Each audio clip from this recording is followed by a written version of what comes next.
All right, and welcome everybody to episode 5 of the RF Generation Collectorcast. As usual, I'm your host, Duke Togo, and joining me, as usual, is my co-host. Crabmaster 2000. Hey, Crabby, how you doing? Very well. Yeah, I know you've been hiding from me for a long time. Yeah, a little bit of scheduling conflict there, but we're all sorted out now. Yeah, well, it's good to have you back on board. Hopefully we'll get back on a regular schedule now, huh? That would be nice. Yeah, and joining us this week, we've got a special guest. I'll let him introduce himself.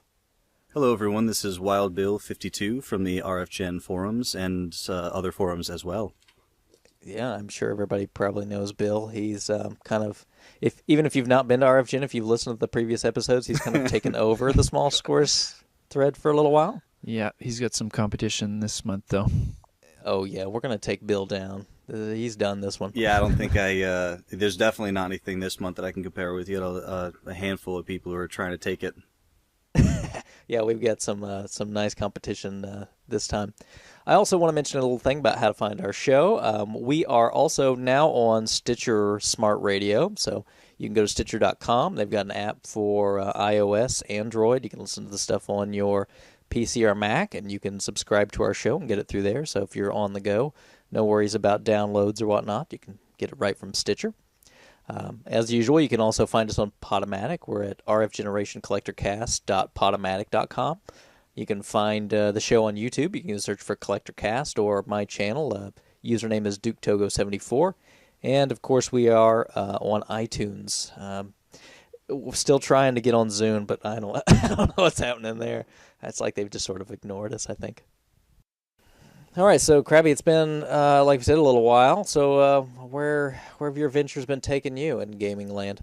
In gaming land, nothing too exciting lately. We went on a little out-of-town vacation, so I checked out some pawn shops and other places in some newer cities, but I didn't find anything too exciting. Yeah, but it's kind of fun to get yourself back into the game, right? Oh, yeah. Yeah, it's definitely good to get out again. Yeah, I've been having a lot of luck. The little local game exchange here. And we'll get into the small scores, but man, they've been having some pretty good stuff cheap. So man, if you guys are not out scouring locally, you got to do it. And a few of the yard sale hits. So we'll definitely talk about that. What about you, Bill? Yeah, nothing big. Like I said, still kind of recovering from some of the purchases from the last few months. Where the big Nintendo score from Tin Star, which thank you very much if you're listening. Appreciate that. And yeah, just like maybe a piece or two here or there. I got the Intelligent Cube from Crabby just a couple days ago, and I really really enjoy that game. Besides it being a cool piece in the collection, but yeah, it's been a little nutty. Like lots of family in town. My brother's wedding coming up, so I haven't really been out hunting very much. But tomorrow, looking at a couple of houses, potential living opportunities, and gonna hit as many yard sales that is on that route as I can. So, and also by the time people hear this, they'll see it on the forums. But my local store, just the owner is pretty tight with me, so he called me and told me that about 30 Nintendo Game and Watch systems came in. He said they're brand new, unused, so I might go down there and check those out too. Are you just gonna clean them out? You know what? Like he will give me decent prices, but I don't know. 30 Game and Watches, I can't imagine him giving those away for like $1.50 each or anything. So we'll see. I know Tin Star was pushing me to clean him out, so we'll see if he'll take an IOU on that one. I think you have a potential for profit. Yeah. So I'm always about profit. Totally. Oh, and there's one other thing that came in the mail today. It's I've got a handful of Super Nintendo carts that just kind of sit on my desk, and every once in a while when I'm bored, I'll search like eBay or any number of different sites for boxes or manuals to complete those. Kind of like I work on like doing like an orphan or two every couple of weeks. So I just happened to do a search for NHLPA Hockey 93, and someone was selling the box by itself for $5 or best offer on eBay. So I offered $1, and they accepted it. So I got a boxed NHLPA Hockey 93 now. Oh, you got the sickness. Yeah, that's probably the definition of a small score. I can't imagine a smaller score than a sports game box. Hey, for $1, that's awesome. Yeah. Well, I feel a little outnumbered now. I got two cardboard guys on the show, so I saw your post in the forum there. You're hiding some of them at your place. I have a couple, but I kind of see them as one of these days. If I need to, I will sell off the boxes in order to get more cards. Just keep my number on file, and oh, don't worry. I know who to go to when it comes to cardboard. You and Crabby and Rich sometimes has the sickness. So. Yeah, I had a couple of boxed 2600 games that I found on a lot in Craigslist, and he helped me in trying to find a buyer for them. But he was all set, so I'll find a home for him eventually. Yeah, I'm sorry. It's like was it like 6 copies of Combat or something? No, it was actually, I guess, towards the end of its life cycle, the 2600 games were re-released in 3-packs, and but it was like 3 individual box copies, kind of like in an outer shell type box. But the individual boxes, instead of wasting money reprinting the original art, they were all done in white boxes with just black text on them, no pictures. So it's they're pretty common games like slot racers and video checkers, but they're the rarer white box versions. But I threw them on Atari Age, $5 each, and I guess they're not rare enough to command any interest at that price. Yeah. So we'll see. Way to keep it classy, Atari. just go with the most generic box possible. Exactly. Yeah. Yeah. Okay. Atari, it just seems to be really cold here lately. I don't know, but just the market's not great. It's almost non-existent up here. Yeah, and I almost have to give them away. People, I've had Atari games sitting in my sale thread for an eternity. I sold a few the other day, and I was like, thank God they're not here anymore. So if anybody listening is really eager to find a few Atari carts, look me up. I'll be happy to make a deal with you. Well, good. I wanted to take this moment to also chime in on something that's a little timely. So when everybody listens to this, it'll still apply, and that's the Cheetah Men 2 Kickstarter, which, man, has really garnered kind of a lot of attention, which I'm sure, obviously is the point. But what do you guys think of the Cheetah Men 2 Kickstarter? So honestly, I mean, being a I think I mentioned this in the thread that you posted, was that being not as familiar and as being an expert on licensed games, I actually had to do a little bit of. I've heard of Cheetah Men 2. I know Shadow had posted this cool story about how he got his copy at a local store, and he created that relationship with the owner where they help each other out. But I didn't really know the whole backstory, so I kind of did a little bit of research and was like, oh, this is kind of cool. But being unfamiliar with repros and unlicensed pricing and everything, I had to ask a few questions on that. But from what I'm hearing, I mean, $60 is not terribly unreasonable for a complete remade game, especially one that's never been available, publicly in working form. So I think it's a cool thing that it's out there. Now I have to take umbrage because I hear a lot of people saying repro when they talk about this, and I do not consider this a repro. I mean, it's if I said that, I didn't mean to. Okay, I mean, a lot of people say that, and this is a legitimate release to me because, I mean, it's the original rights owner. They're, manufacturing the carts. I mean, to me, this is just a an full-fledged unlicensed release. title then? Yeah, absolutely. Yeah, I can see that.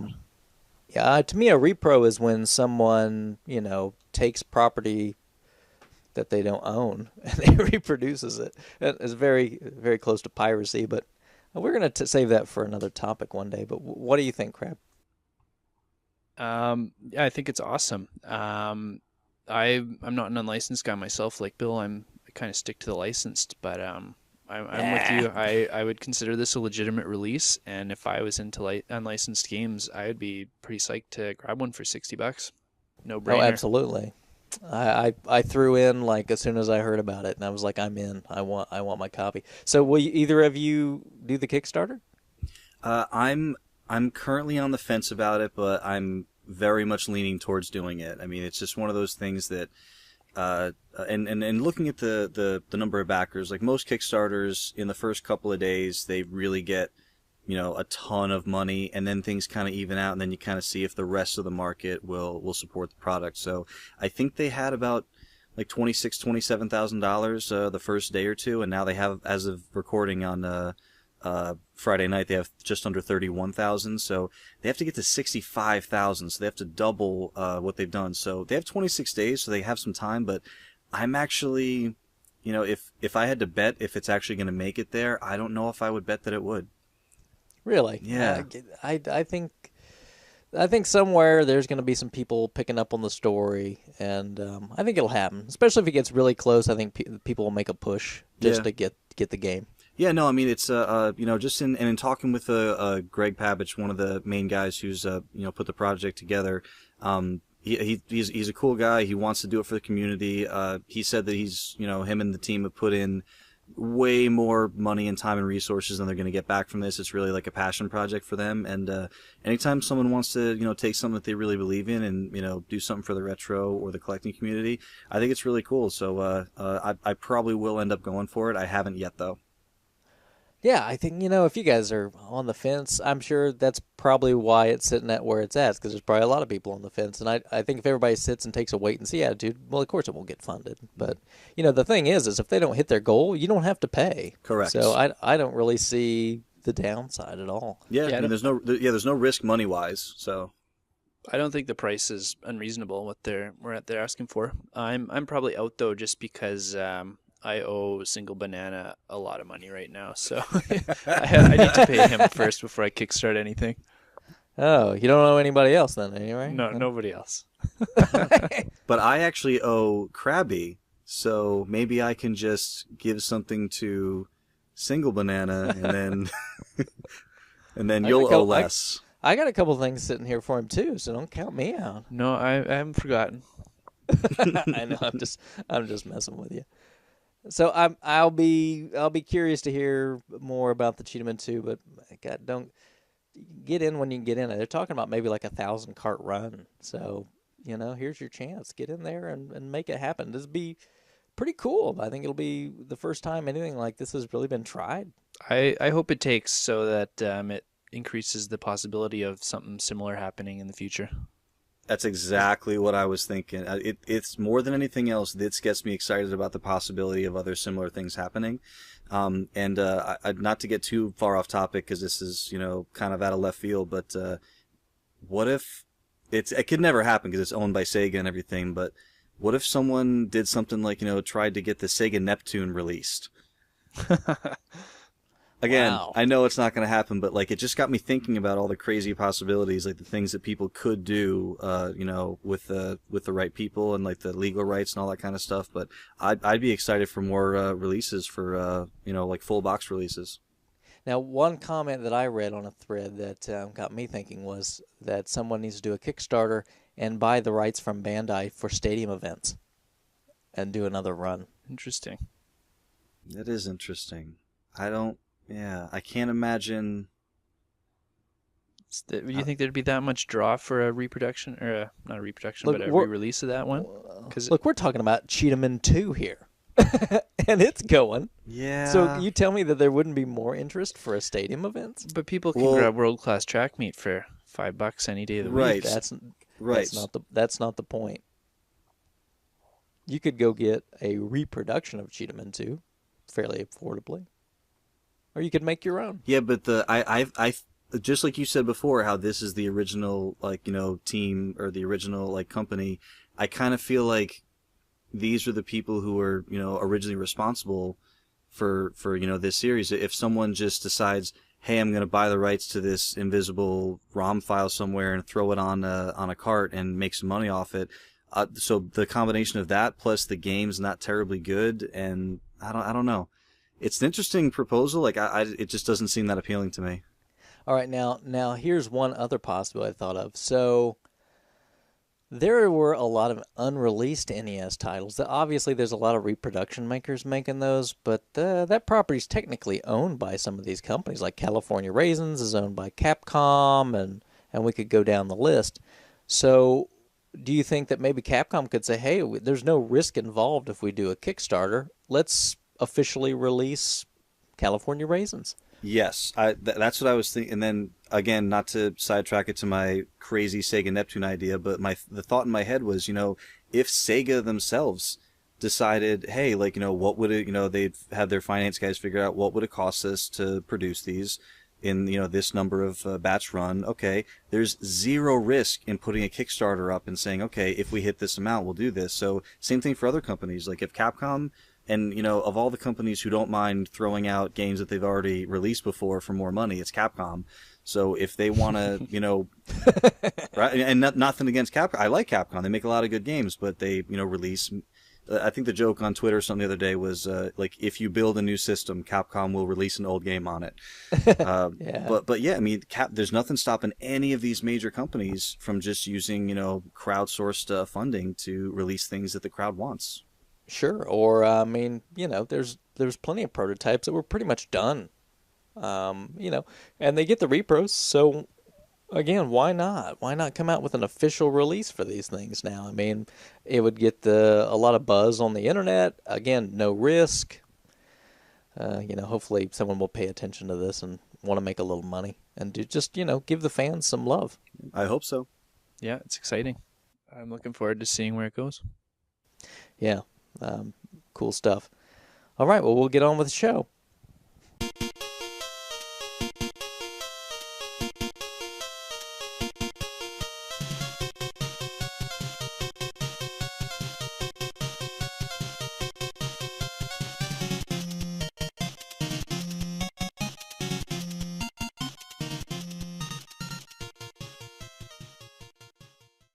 So we'll jump right into the small scores since it's been so long since our last podcast. There's been lots of time, and you guys have been racking up just amazing scores over that time.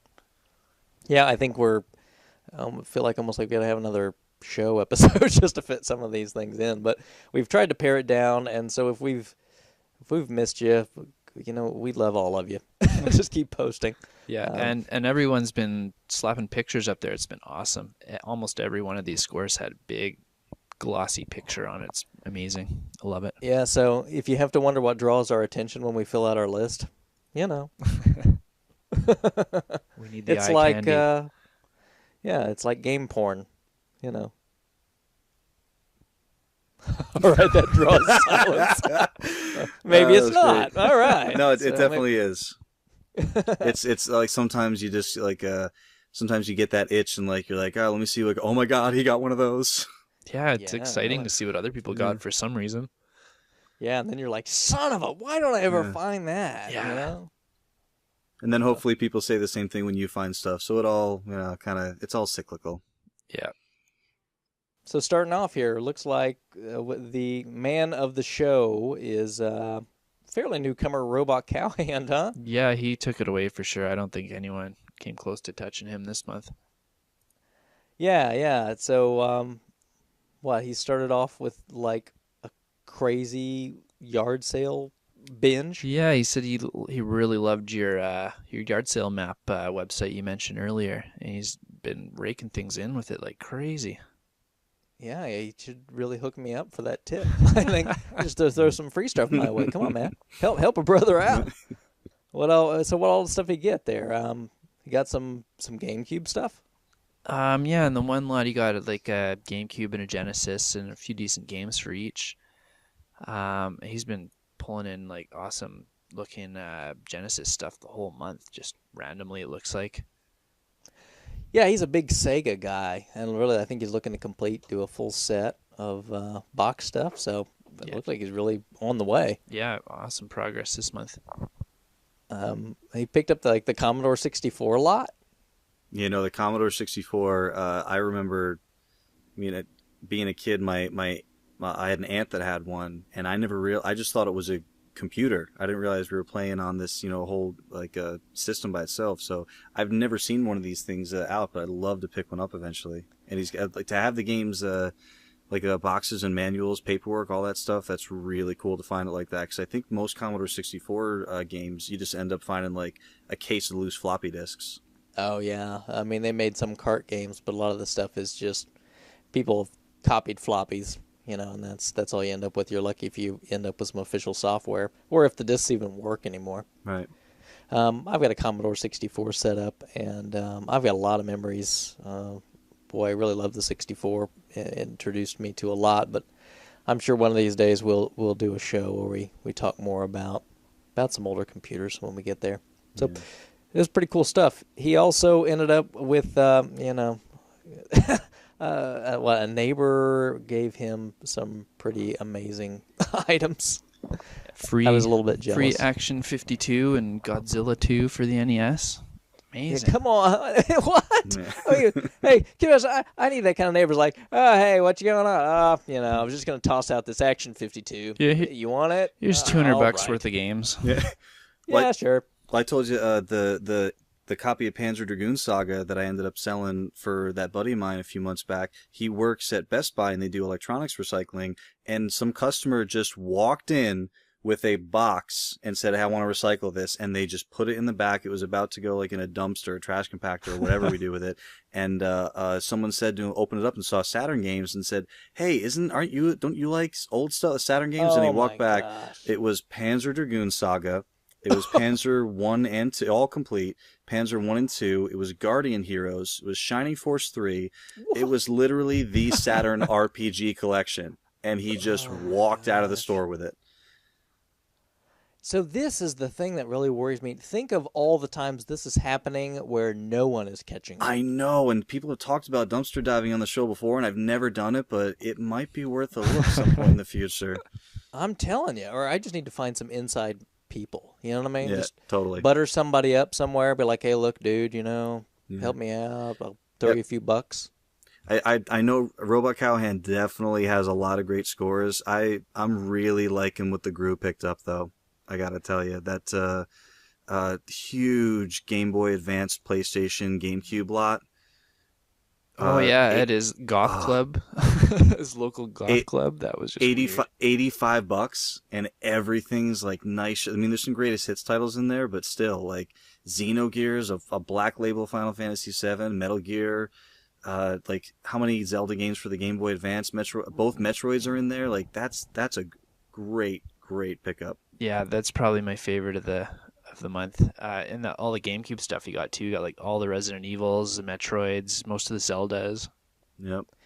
Now, see, the thing I really thought was really cool was the Super Nintendo copier, that he ended up with. But then again, I like the little more obscure stuff. But that's pretty cool. Yeah. He also picked up some hard to find N64 games, right? Yeah, Snowboard Kids 2, Bomberman Second Attack. Those aren't easy games to track down. Yeah, again, I'm not the biggest N64 guy, but I know to watch out for those games when I'm out and about. So, man. Speaking of the Gru still, what'd you guys think of the Double Pro Fighter that he picked up? I thought that was pretty neat. Yeah, that's that copier thing I was talking about, right? Yeah. Copy cool. old Super Nintendo and Genesis games on it, and he says his is working. Apparently, they've got a pretty notorious failure rate, but he found a working one magically enough. Yeah, there's definitely lots of little quirky items like that I would never go out and look for, but if I see one, I'm absolutely grabbing it. I might have walked right by that without even knowing what it was. Yeah, totally. Yeah, I sold my Z64, which is kind of the same sort of thing for N64 a while back, and I did all right with it. So, I mean, these are good pickups. Yeah, I remember that. That thing was pretty cool. And I think there was another model that was the less reliable, and you actually had the more reliable one, right? Yeah, I had the great one. So there was 3 different versions of that hardware, and version 2 was the best one, and that's the one I had. So version 1 didn't have as much memory, so you couldn't play as many games on it. And version 3 had a weird overheating bug with the hardware. So not that probably a lot of people are really excited about Z64, but if you are, you know what to look out for. I may have another one coming close into my hands soon, so maybe we'll see. All right, so are either of you guys into this Skylander stuff?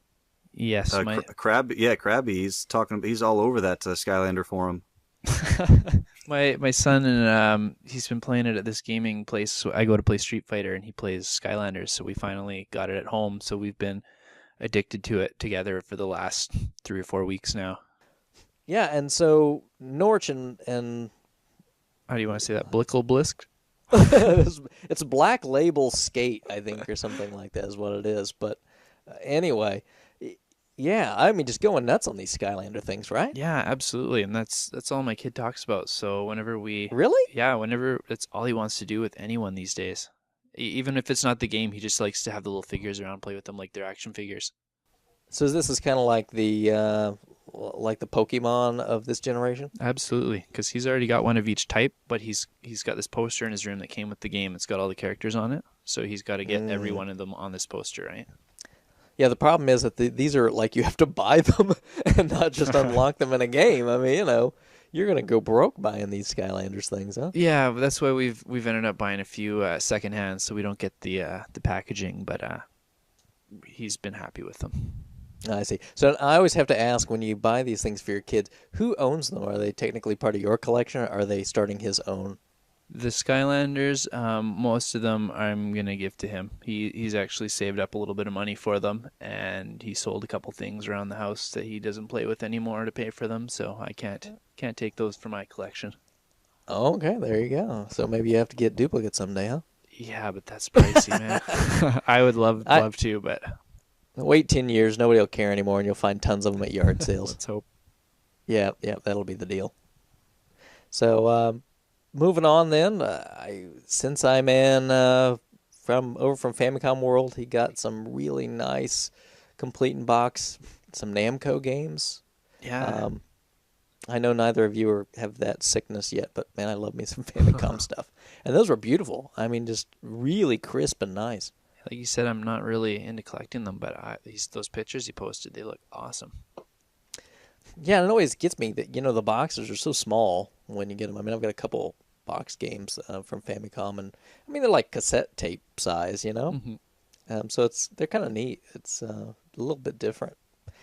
Hey, he's got an amazing collection. I don't know if you've ever checked out his website. I'll see if I can link to it in the show notes. But he's got it's a Famicom blog, something like that, and he posts his stuff that he finds. But he lives over there, and he comes up with some great stuff, and he's a wonderful seller. So I think we've mentioned him in the show before, so I won't beat that dead horse. What else we got? Well, Bill, you picked a few things up this time, right? Yeah, just a few. Like I said, still recovering, but got a nice one to add to the 32X collection. I'm not as condition concerned as a lot of other complete in box collectors, but it's always really nice to get just a pristine box. And this Blackthorn, as much as I try to stay away from I prefer collector forms to every other method of buying, but sometimes you got to go to the auction site. So I ended up getting this in an auction at a price I'm very happy with. I actually lost an auction about a month before for about 10 or $15 more. So I'm very happy with it, and the condition's excellent. So that's Blackthorn on the 32X. That takes me down to 3 titles remaining. So how many titles total is a full 32X set? I don't think too many people can include the unreleased games that are available as a couple of repros, like Darkseid and X-Men. I think it's called the Clone. I forget what it's called. It's not the Clone Wars. It's like Clone Conspiracy or something like that. So, and it also depends on if you count the Sega CD / 32X games. Corpse Killer, Night Trap, Fahrenheit. Do you? I personally do. Yeah. If it's Sega and it's yellow, it's in the collection. Okay. So yeah, it's 30. Depending on what you count, it's like 36, 38 games. So it's I only started collecting seriously just over a year ago. So it's actually come together for a complete 32X collection that I didn't want to spend a lot of money on. It's actually come together pretty quickly. I'm very picky with price. It's how I can afford to do this without losing my house. So I really try to make the hobby pay for itself. Like a lot of people, I sell what I get good deals on and everything. So yeah, being 3 games away from that complete set's pretty exciting. But it's 2 of them are 2 of the hardest to get. So I think it's going to be at least another year or 2. Maybe we'll see how my luck runs. So I'm curious. Are there any European or Japanese exclusive titles for the 32X? Yeah, there's FIFA was released in Europe. Darkseid, which is Darxide, so it's got a weird spelling. It's like kind of like a Shadow Squadron-y kind of 3D shooter. That was actually was released in Europe, but it's similar to kind of like the late release NES games where it was so late in the cycle and it didn't sell very well that it's extremely rare, and it commands a pretty high price. I think I think the last few completes in pristine condition that have sold have been at least like $1,000, $1,500, but I'd have to double check that. And then there's the prototype. There's this X-Men game. You can find YouTube videos of it. It's it's like alpha. It's nowhere near finished, and it doesn't look good. Like the potential of the system is kind of what they're showing off, but the game doesn't look good at all. So you'll never see a repro for it unless someone goes crazy. You will. Yeah. If someone can make make they will. Once I get my EEPROM programmer, you'll see a repro for that. But you and me will become friends. Yeah. We're going to become really good buddies. I'm starting to dabble, but just in reading some of the guides, it's pretty technical. So we'll see how long that takes me. But yeah, I mean, 32X, it's a very weird, kind of quirky system. Not a ton of people are into, and somehow it's just kind of found a place. In my collection that I really like something about it. So yeah, it's just a little side project I have. So I'm curious, are you going to go after those European exclusives? I don't think so. Okay. It's not even because they're European. It's not even because they're expensive. It's just I may do a Dark Side repro because it's actually like a finished game, and similar to Crabby's syndrome of having everything kind of like uniform. I don't want to have a non-yellow complete 32X game sitting next to the rest of my complete yellow 32X games. So I'd probably do the repro just for the artwork. Yeah, I'm not too interested in going after some of those crazy obscure titles unless I come across them. Then I'll grab them. I would, if I didn't know better, I would say that maybe collectors tend to have some OCD characteristics, but that can't be right. So let's move on. We also had Slow Man, which has had some great lots of stuff before. Man, he really knocked it out. The thing I liked the best, I mean, personally, was the Nintendo Power Mags. I mean, I love those things. Yeah, the old ones are awesome. Yeah, those first two like claymation covers with Mario and Luigi, those are great issues. Yeah, because I had all that stuff as a kid, and a lot of those stuff got thrown out by my folks. So, man, I just I used to have like the Nintendo Fun Club news and all those, and I'm gonna get a Fun Club news set here at some point in time. I know you keep saying that you're into that. They're awesome. If you've never read through them, at least look at the scans online. I mean, it's such blatant advertising. But as a kid, that was like magic. I mean, I'm telling you what, like in the video game magazines, like in the back, they would always have like this little card, and they would like check these things for ones you'd like information from these companies. And I would just check all of them and send it in. And I've still got a bunch of like they would just send out these newsletters, all these companies, and I've still got them. And man, they're just cool. I like that. I mean, these days, you get the email spam, and 30 years from now, nobody's gonna still have that stuff. But yeah, I'll still have these. I don't think there's any spam collectors out there who are trying to get through all of the press releases for all the garbage games. But no, yeah, Slow Man, that PlayStation 1, PlayStation 2 SNES lot. I actually I'm setting up a deal with him right now. He's a fairly newish member, but very, very cool so far. Very easy to deal with. So can't wait for those games to come in eventually. Yeah, he raked in a good lot of role-playing games on there.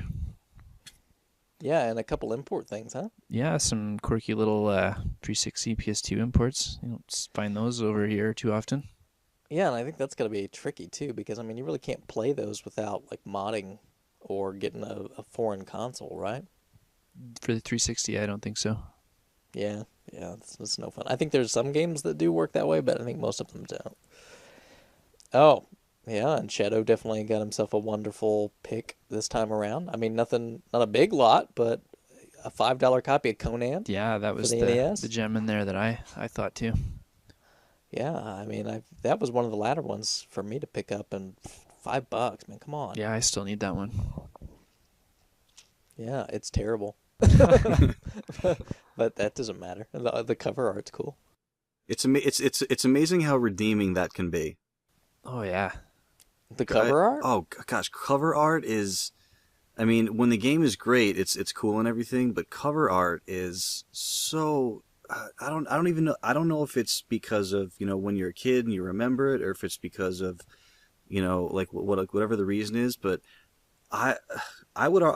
I think I've spent as much time looking at my collection as playing it. I really just love grabbing, like a random game, and like I'll just stare at the cover for a few minutes. My wife's like, "What are you doing?" I'm like, "I'm just enjoying it."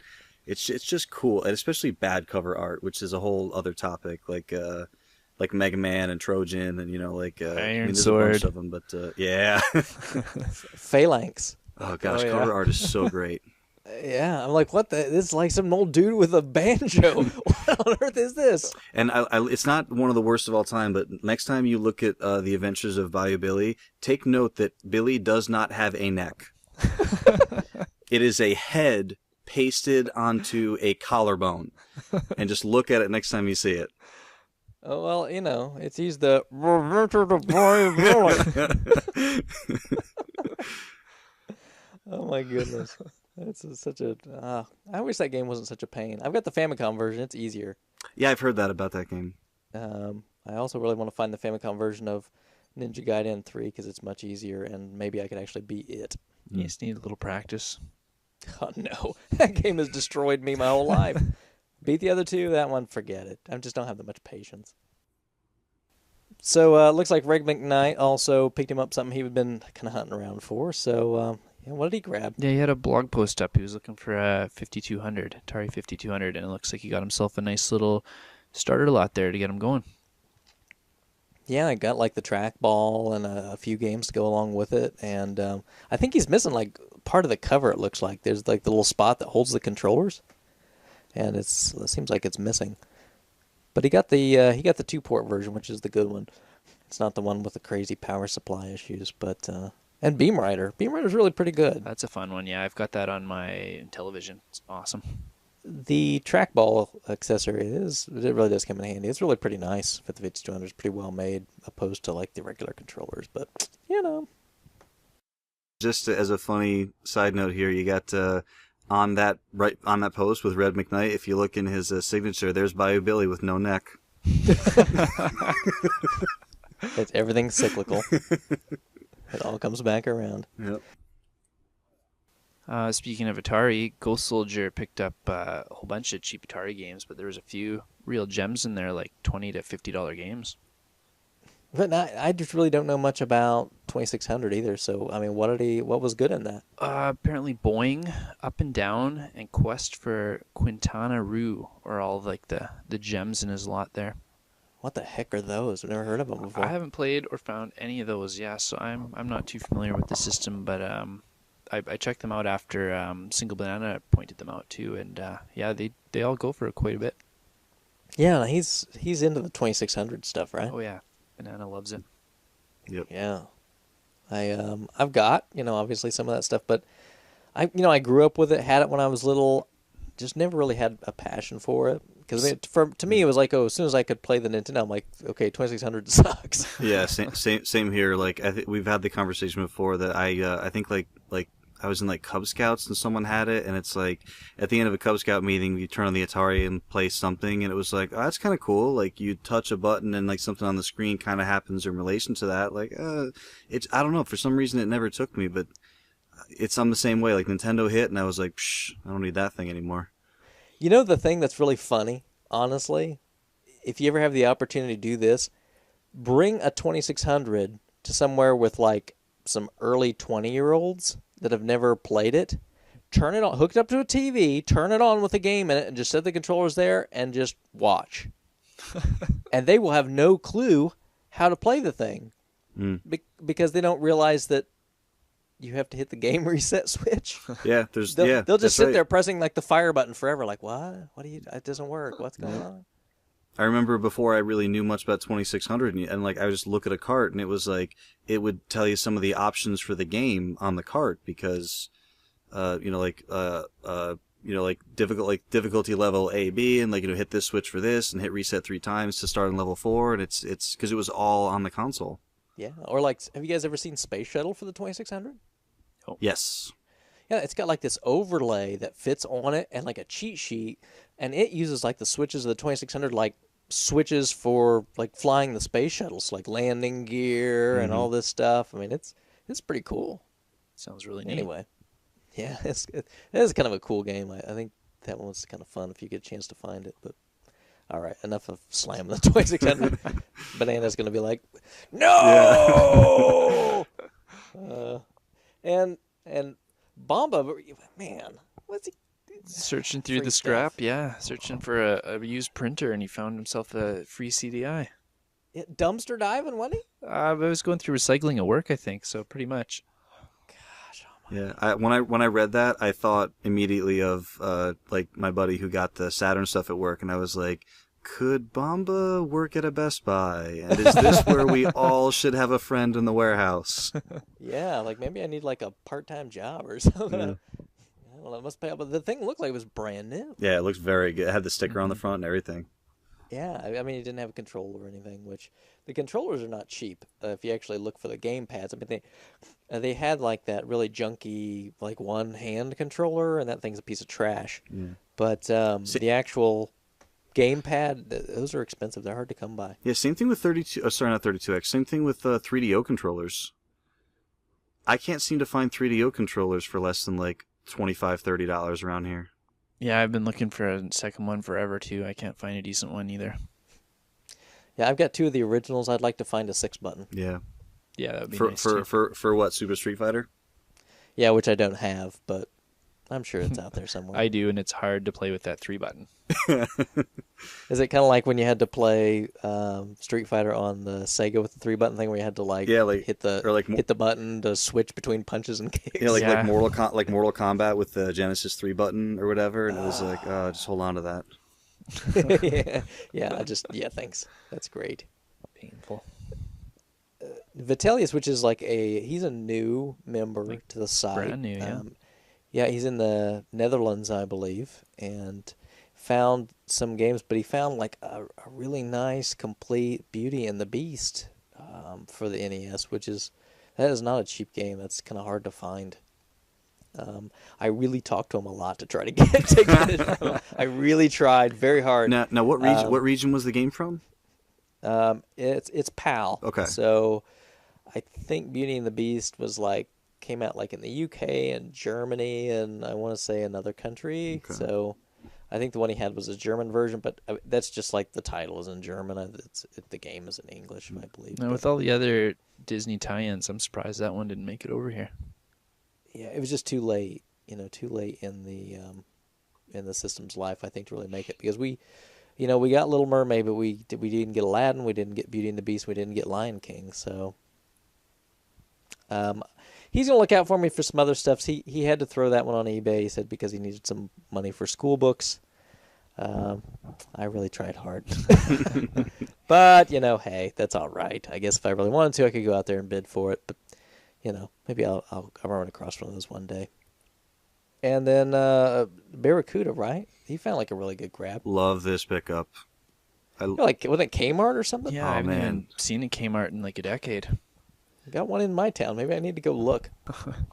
Yeah, I've actually heard same thing. I don't have one really close to me, but I have a buddy who's got like 2 or 3 of them near him, and he goes there all the time. And he says he doesn't always find things, but he said their clearance bin, he said it's great. Like a lot of other companies, like Best Buy's, GameStop's, like they won't mark things down to next to nothing. They'll ship it either back to their distribution center. They'll sell them to like other parties or whatever. I guess Kmart doesn't do that. They just mark stuff down until it goes. So your mileage varies a little bit from Kmart to Kmart, but it's like if you see something that you like there, and it doesn't sell, just keep checking back because they'll keep slashing it. Yeah, well, we didn't mention what it was. I mean, it was just a brand new copy of Metroid Prime Trilogy. And I made the comment that I was working retail when this came out, and I was really surprised at how quickly they stopped making these. Like they came out, and I don't think it was much more than a few weeks later that I checked the system and it said discontinued. And then I looked on Amazon and you couldn't buy it anymore. And as it turns out, they were actually really pretty limited. Yeah, that's odd for Nintendo. You'd think it's more of like an Atlas NIS type move. Yeah. Yeah. So totally. do either of you have that? I sure do. Not me. I've got my copy still sealed, and it's going to stay that way. I've got them all, the actual releases, so I didn't pick it up. I didn't think it was going to be that limited, or I would have. I'm telling you, I mean, there's not too many games I can think of that were originally released on a controller and were re-released on motion controls that are better on motion controls. But I got to tell you, I played through Metroid Prime 1 with the Wiimote and the nunchuck, and I mean, it's not that the original way is bad, but it's so great with motion. And a lot of games that do first person with the Wiimote and Nunchuck don't do a very good job of it. Like when you scroll to the edge of the screen, like the view doesn't move over. You have to, combine that with an analog stick. But when everything is just, I felt like it controlled beautifully, and I really loved it the way they did with the motion controls. So, yeah, I did open my copy because I wasn't, sealed, whatever. I'll open it and play it. Well, my hope is that one of these days I'll run across another one, so I'll play that one and then make some moolah off this one at some point. There you go. And Crabby, you finally got back in the game this month. Yeah, I got a few things, nothing big, but other than the few Skylanders my son and I picked up, I grabbed that Intelligent Cube that went to Bill. Grabbed Race America while I was on my vacation. Great game. Just before I left, too, I picked up a big box of Xbox OXM magazines. Like 72 issues. Half of them had their demo discs still. I found that really strange because you're just not an Xbox guy. No, it's probably my least favorite. I'd rather play the 2600 than the Xbox. But I don't know. Hey, man. Kaboom at least is a good game. Yeah, the price was $50 for like 72 books plus the discs. Plus he had a bunch of guides he threw in. So I got like half a dozen guides and a few old EGMs he had laying around the house. So it wasn't bad. And I'm curious to read through them. I've never touched the magazine at all. Do you have an original Xbox? I do. I actually bought it when it was new at retail and collected more dust than any other system I've owned. There were a few gems, but yeah, it was not a lot. I really want someone to re-release Twisted System from the Fusion Frenzy disc as its own game on Xbox Live. I'll pay $5 for it. Just let me jump and duck around a spiraling platform, and I'll do it for hours. Never played it. I have no idea what you're talking about. Yeah, if you can get Fusion Frenzy, it's a fairly common Xbox game, but it was a collection of mini games, most of which were terrible. Kind of like Action 52, now that we think about it. But yeah, there was It's gold, this man. one game called Twisted System, and it's very simple. It's just 4 players, and they're all running automatically around like a pillar. And there's either like a thing that you have to duck under or a thing you have to jump over in, alternating random patterns. And it just keeps getting faster and faster. And then if you miss one of them, you kind of hear this like bong, and like it moves you back. And if you get hit too many times, then you're out. But the cool thing is, at first, everyone is jumping and ducking together, so it's easy. But then as soon as 1 or 2 people like get knocked off, now you're all on different like areas. So it's just a great, silly little game that we spent way too much time playing. But it sounds like something that could have been done like on the NES. Oh, it definitely could have been. This sounds like Connected Ventures, kind of. It's maybe I'm not explaining it very well, but trust me, it's very fun. Are you trying to say it's better than Connected Ventures? I don't know a lot of things that aren't better than Connected Ventures. Look, man, you can get gamer score in that thing. I used to care so much about Gamerscore, and it's not that a lot of people hate on achievements. Like, I don't hate on them, but like it just doesn't mean as much to me as it used to. So I used to check the whole achievement score. I was on the websites every day. I had like checklists of what achievements I didn't have, and just somehow that sickness did leave me. I don't know what the cure was, but like it just went away. It was cardboard. Cardboard's the key. Cardboard replaced it. Dun dun dun. Well, I had my share of a pretty good month. Oh yeah, this month. So I really can't go through everything. It was a very good month for me. Just a couple highlights though. I found a copy of Gun Knack. Was in wonderful condition at the local game exchange. I won't say how much I paid for it, but boy oh boy, it was a good deal. And it went to Banana, so I sold that off to Banana. Enjoy. Glad I went to someone who needed it, because that was one you helped me pick up not too long ago. Yeah, and I'm telling you, you did a smart thing by getting it when you did, because the price is going nuts on it. Really? Yeah. Yeah. I won't just divulge anything, but you can just do your own lookups. It's not real cheap, and it seems to be climbing. So, I also picked up a copy of Street Cop for you, Crabby. Thank you. It's one less PowerPad game I need now. Yeah, it was. I got the same day I picked up Gun Knack. It was pretty cheap, so wonderful. Crystal Mines I also got, which went in my sale pile along with a copy of Gargoyles Quest 2. They were both pretty good shape, so I'll help some other people along. I've already got those, so I just put it into the sale pile. I grabbed at a yard sale a GBSP, a pink one, because pink's my color. What can I say? But it was that with a couple games. I paid $5. I think I sold it like the next day on my sale thread. I think my favorite thing from that yard sale, though, is I got this little like keychain game, a Nintendo game. It looks kind of like a Game Boy, and it's Mario's Cement Factory. It's like a little LCD game. It was in like a free box, so I grabbed it. Pretty cool. I like it. It's in our database, it's only listed as a European release. I'm gonna doubt that this little kid got it from Europe, so it must have came out here too. But it's kind of a cool little LCD game, and it was free. I got a new homebrew, Dragon Feet. I know you guys probably aren't into that at all, but I really like new NES games, and so I got a hold of that one. There was only, I think, 50 copies put out, so I got one of those. Isn't Dragon Feet pretty much Skylanders? No, I don't know anything about Skylanders, but I thought it was like the same game. I don't know anything about Skylanders. Dragon Feet is an NES game. Oh. And you're a dragon, and you walk from left to right and avoid getting killed and kill things. Sold. And eat it. Sold. Yep, I want it. You're going to have to pay through the nose to get it now because all the copies sold out. Oh. You guys got to watch out for these things. When they go, and they're not going to come back again. So there's already people on Nintendo Age posting bounties trying to find a copy. Yeah, so. the second those homebrews are gone, they like quadruple in price overnight. Yeah, you gotta be there at the beginning, or you're in trouble for them. That copy of Godzilla 2. That the one Cowhand found? That Cowhand found. I did a deal for him. That's coming to me. Should be getting that pretty soon. But the Canadian Express is pretty slow. To bring things here. Yes, it is. So that's on the way. I got a couple things from Bickman in his great going out of business sale. What is up with that? What's the deal with people getting out? I don't know. He says he's getting out, and then he's posted more in the small scores thread than I've seen him in the last 6 months. I think, a lot of us kind of commented on it, and I think he kind of decided to maybe restructure. Which is cool, yeah. I think that's a good idea. And worked out great for me because I got like the Konami laser scope off of him. That thing is really cool. Yeah, I missed out on that. That's cool. There's nothing that says dork more than sticking that on your head. Those of you that might have seen like the Angry Video Game Nerd episode with accessories, he uses that one on it and learns that you can make it shoot not by just saying fire, but other letter words that start with F.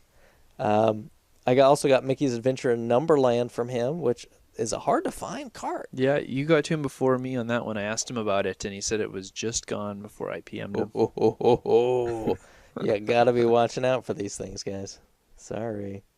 But if I found another copy, hey, I know who to send them off to. Absolutely.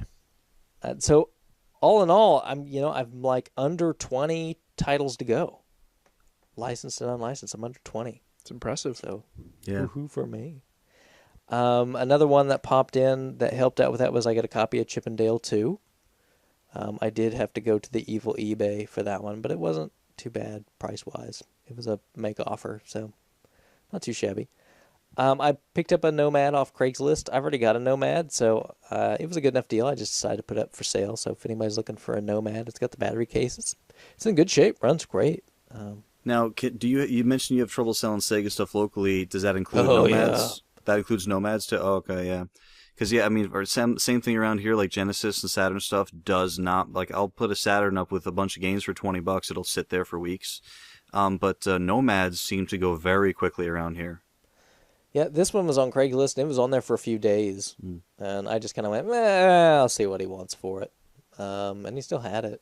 So, if anybody's looking for a Nomad, though, it's in great shape. And you don't ever find them with that little battery cover or that little battery pack thing on the back. It's always missing. Yeah. So that's, if anybody's looking for one, there you go.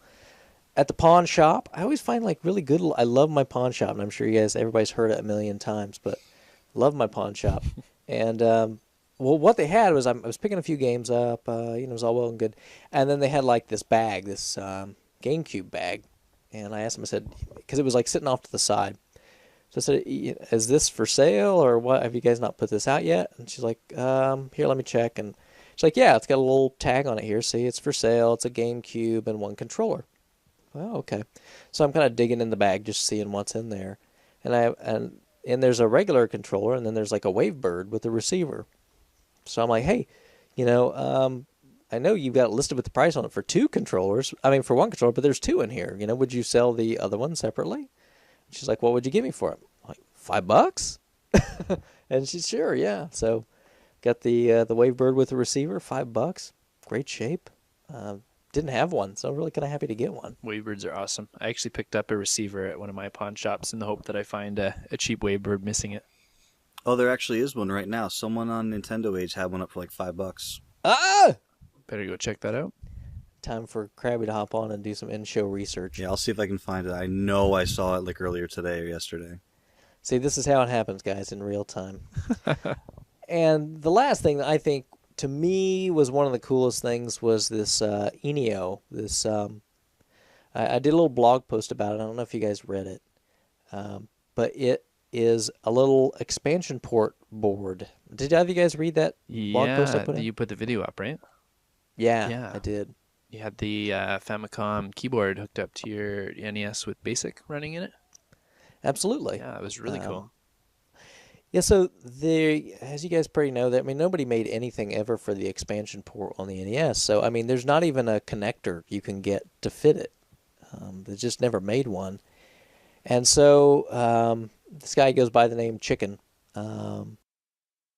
He took the time to design his own board and make his own custom connector and everything that fits into the expansion port on the bottom of the NES. And then he did a little breakout on it. So on this board, he's got a connector that comes off that you can use anything that would plug into the Japanese expansion port. So like extra controllers, Famicom keyboard, etc.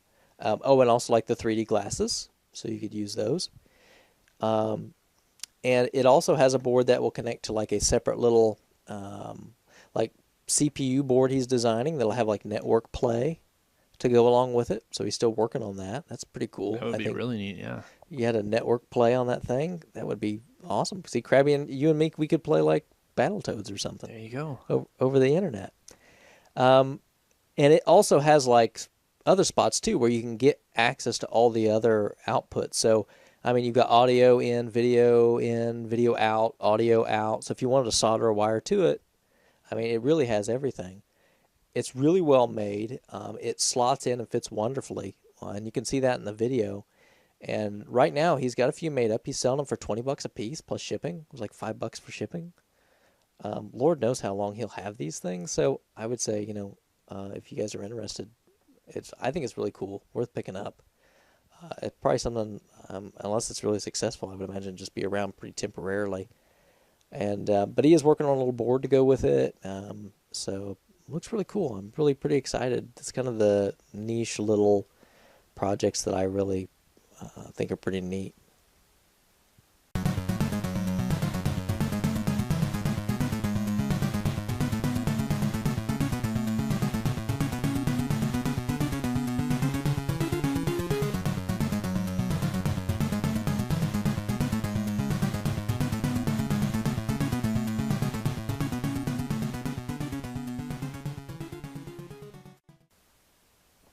All right, so next we wanted to take a minute to talk to our special guest, Bill. And, kind of in the first episode, Crabby and I had a really good opportunity to mention a little bit about kind of our background, where we come from, collecting favorites, things of that nature. So I wanted to give Bill a little opportunity to share some things about himself so the rest of you RF Jenners out there and other listeners can find out a little bit more about him. So Bill, can you tell us a little bit about your gaming past, kind of where you started? Excuse me. Sure. Like I mentioned before, I've only been seriously collecting for just over a year now. Like most everyone who's really into the Nintendo kind of grew up with it. I was a about 5 years old when it came out. So I remember, it's like under the Christmas tree, like that's like, and the Nintendo 64 kid on YouTube that everyone's seen, like that was me with like the regular Nintendo.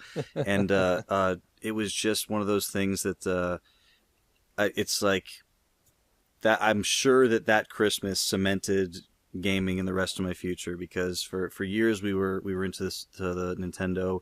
Then you get a little bit older, like you kind of, lost focus on it for a little bit, but for the most part, always been into Nintendo. I had a little falling out with the Super Nintendo. My parents wouldn't buy it for us because it wasn't compatible with all the Nintendo games that they had purchased. So a couple years later, they did buy us a Genesis because, I guess that made sense to them. It was a different system. So because Sega does what Nintendo don't. Your parents just bought into the blast processing. They had to have. They saw that commercial where they compared how awesome and crazy fast Sonic is to how boring and slow Mario is. Yep. So and I tell you, like, if I was ever a fanboy in my life, it was for Sega. And like every fanboy, most of those arguments were kind of baseless. It was just like, the thing I like is the best. Why can't you agree with me? So but that's probably where, like, I really enjoyed Genesis for a long time, and I was a fan of like the arcade type like, beat 'em ups and Shinobi and like a lot of those things. So, and I actually my gaming kind of evolved into I worked at Babbage's when I was in my teens, like, and in college, and kind of got into PC gaming a bit more. So really fell out of the console stuff for a while, and then after college, kind of enjoyed playing games, like retro games a little bit here and there, but really was mainly like a current gen guy. So, PS2, PS3, 360. And then I don't know what it was, about a year and a half ago, I was at a buddy's house and he had this huge collection of 360 games, like over 100 games. I guess, huge for most people. And, I remember asking him, like, do you play all these? Like, what do you do? And he's like, I got to a point where I didn't like trading them in anymore because I really felt like I was getting ripped off, and it's more worth it to me just to have the games in a collection. And I started thinking, and I started remembering how much fun I had playing Nintendo when I was a kid, and how much I enjoyed the Genesis, and how I had people over at my house on $99.99 for the Dreamcast launch. And oh yeah, I just remember it's like, man, like how did all this stuff kind of get pushed to the side for me? Because while I kind of was doing other things in my life, so I decided that I really, really wanted to have a retro gaming collection. I didn't, kind of see where I was today, but I just started off, like any new collector probably does. You start asking around, friends, family, hey, you got any Nintendo games lying around the house? Like I'll pay a few bucks for, like anything you want to get rid of. You start looking on Craigslist, you buy, $20-$30, you can probably find a system and a handful of games. And, I started out just enjoying revisiting those games that I grew up with. And it snowballs very quickly, as most people probably tell you. So you I really had to be careful, because I saw how not just addictive it was getting back into gaming, but just how addictive like the collection just starts growing. And you really, I mean, it's sad, but like, every time I see someone kind of, getting out of the game or saying, I'm selling a few games, help me pay my rent this month. I'm like, oh dude, come on. Yeah. I mean, you feel for people, but it's like, you really have to be responsible with it. So we set it up a while ago where the only money that I can spend on games is money that I make from selling games. So if I spend too much money, and I get down to the point where there's not enough left to purchase new games, I have to sell something from the collection. So that's kind of been a motivator for me to make sure that I'm always on the lookout for deals, and I don't consider myself a reseller, because it's really just, going back into that same collecting pool, so.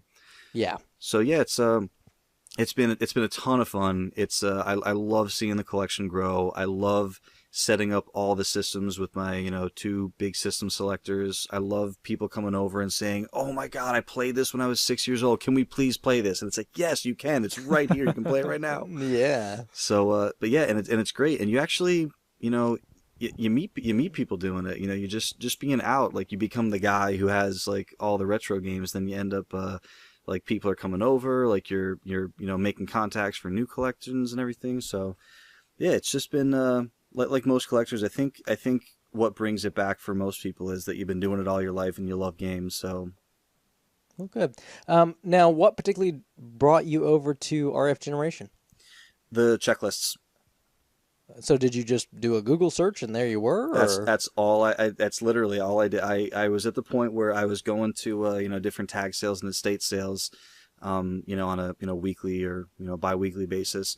And I remember the very first time that I bought the same game twice. That never happens. And I got home and I was like, oh, how did I forget? So once the collection got to the point where I was like, okay, I need to be two things. I need to be more organized. I need to slow down, because if I didn't even realize I bought this game, I wasn't enjoying my collection at the proper pace. So I made it a rule to play every game that I acquire. If not like that day, at least soon. So I remember I really wanted a checklist for that had spots for the games, the manuals, and the boxes, because I was acquiring things at different rates once I started looking at boxes. So there was a handful of places that you could store your collection online. Like there's a piece of software called Collectors with a Z, which is pretty cool, but because everything is more awesome with a Z. It has to be, right? It's actually a European piece of software too, and so they must think that that's what we think. No, then it's not a Z at the end; it says Z.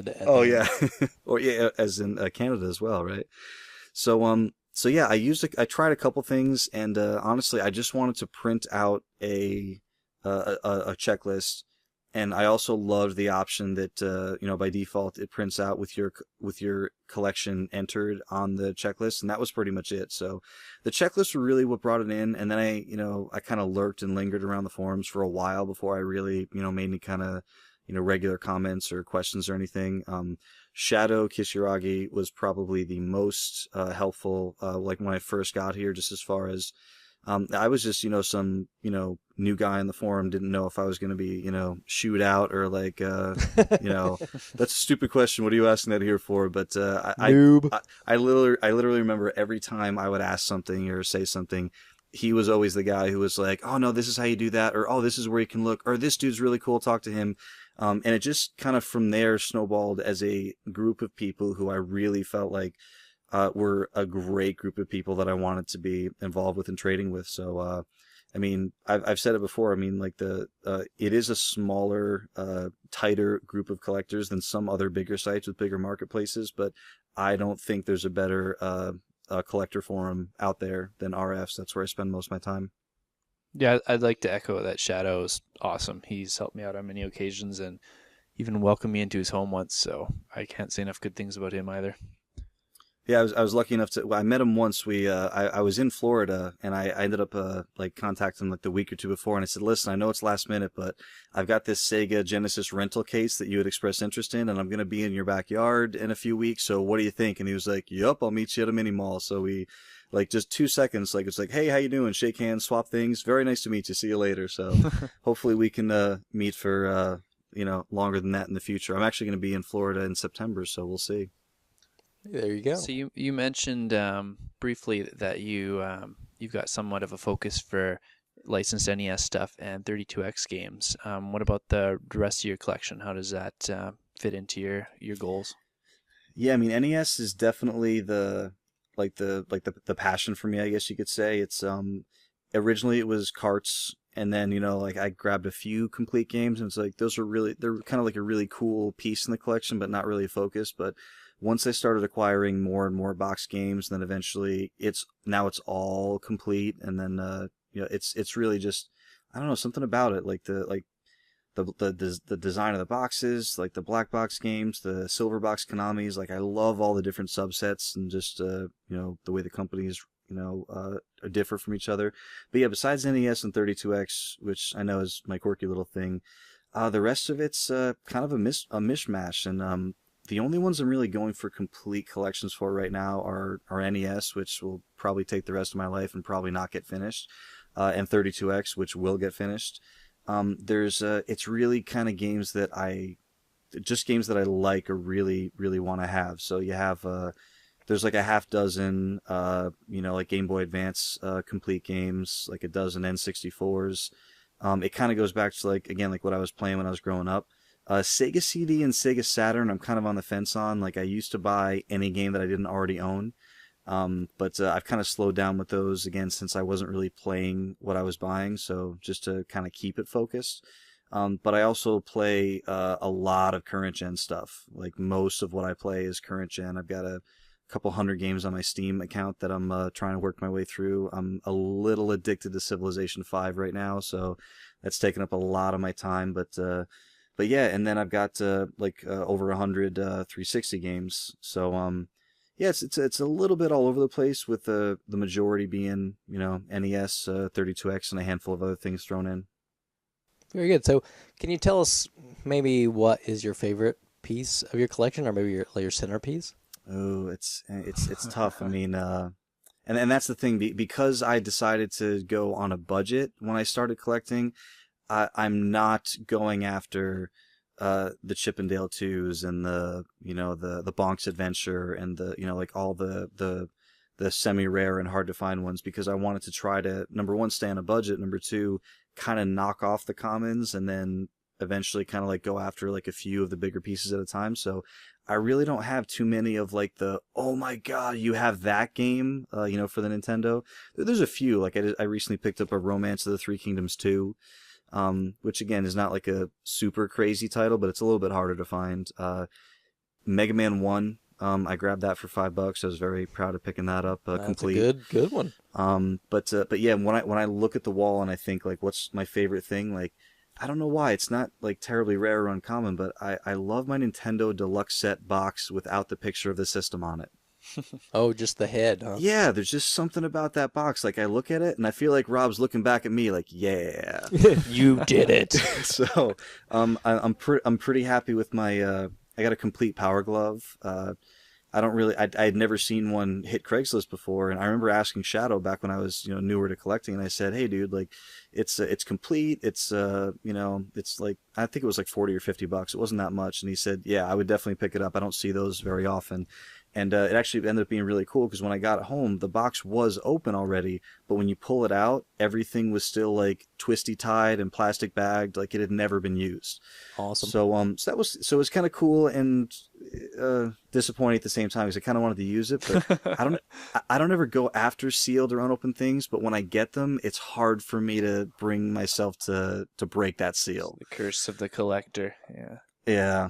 Yeah, so, and same thing, like, another thing that's not terribly rare or expensive, but my 32X rental case, just, I'd never seen another one, kind of a 32X guy, so it's just one of those things that if I ever see another 32X dude, or, comes over to the house and says, whoa, where did you get that? It's like, yep, just, happened to come across it, so, and Dragon Force, thanks to Crabby, I love anything with a great story behind it, and, you guys have touched on this before, as far as, like, I think that's what makes local collecting kind of feel a little more special in some collectors' eyes, because of, not just because you did the legwork to go and grab it locally, just because of the story that you have attached with it.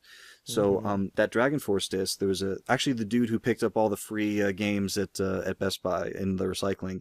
He had some ones that he'd already owned, and he called me. He said, "Hey, I heard you're collecting. You want to buy these?" So he came over to the house, and he handed me a stack of Saturn games. On the bottom of the stack was what looked like a complete Dragon Force.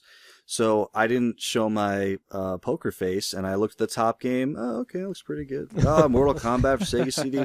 Oh, Dragon Force. I wonder what this looks like. So I kind of like look at the back of it and look at the front.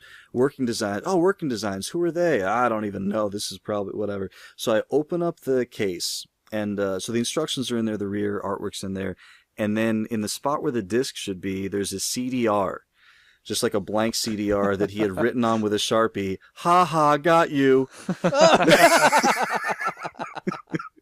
So I opened it up, and I was like, you totally got, that was really good. And he laughed, and he's like, and I bought some other games from him, and he's like, hey, do you want to keep that Dragon Force case? And I was like, what are you asking for? He's like, oh, you can just have it. I was like, oh, really? He's like, yeah, I sold the disc like years ago, and I just kept the case because I liked it.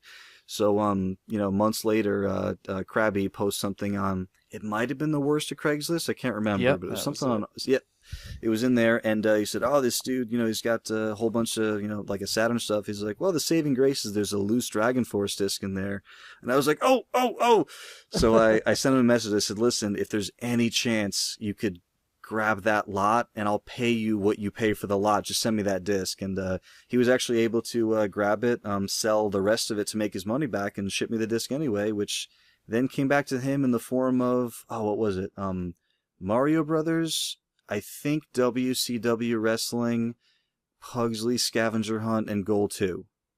I think You bet. that was You got what the it. trick. Yep. And Yeah. and from the guy I sold the Saturn to, I ended up getting a Bucky O'Hare, which I really, really wanted.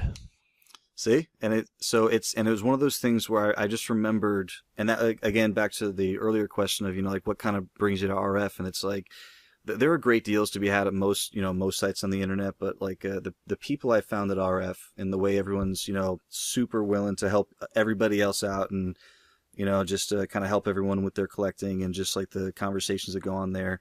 That's kind of really what draws me to collecting, are the relationships that you make with other collectors, and hopefully eventually getting to meet some of them. I know I'm lucky enough to have a couple local guys, and Crabby, you've met a local guy. So what about you, Bill? You have some other local collectors you meet up with?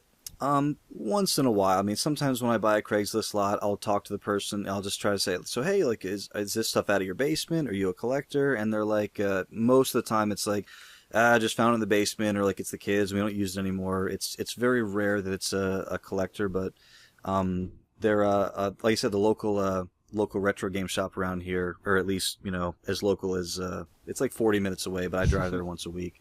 But it's the closest thing that I have. So Yeah, that's probably like halfway across Connecticut, isn't it?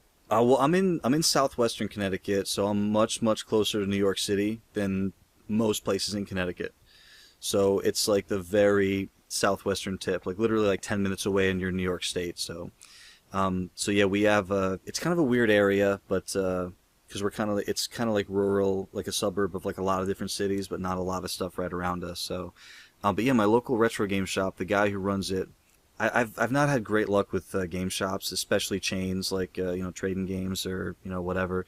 But this he's a really cool guy. He actually came to my house when I was selling all the stuff for the video store that I used to work at a year ago, and just real cool dude. Like, he's real upfront with you. Like, listen, like I'm gonna resell this stuff, so I got to make money, but I want to give you like something fair. So he really does work with you. Like I feel like most places I've been to before, like they almost just don't have any interest in the collector aspect. It's like all for the money. So it's really cool having a local. He's a local collector who just happens to run this awesome store. But yeah, I mean, I really would love to, like Crabby was talking about off the air a little bit, like trying to set up some sort of meetup event, like semi, like regularly, where you can have like a whole group of people get together and play some games.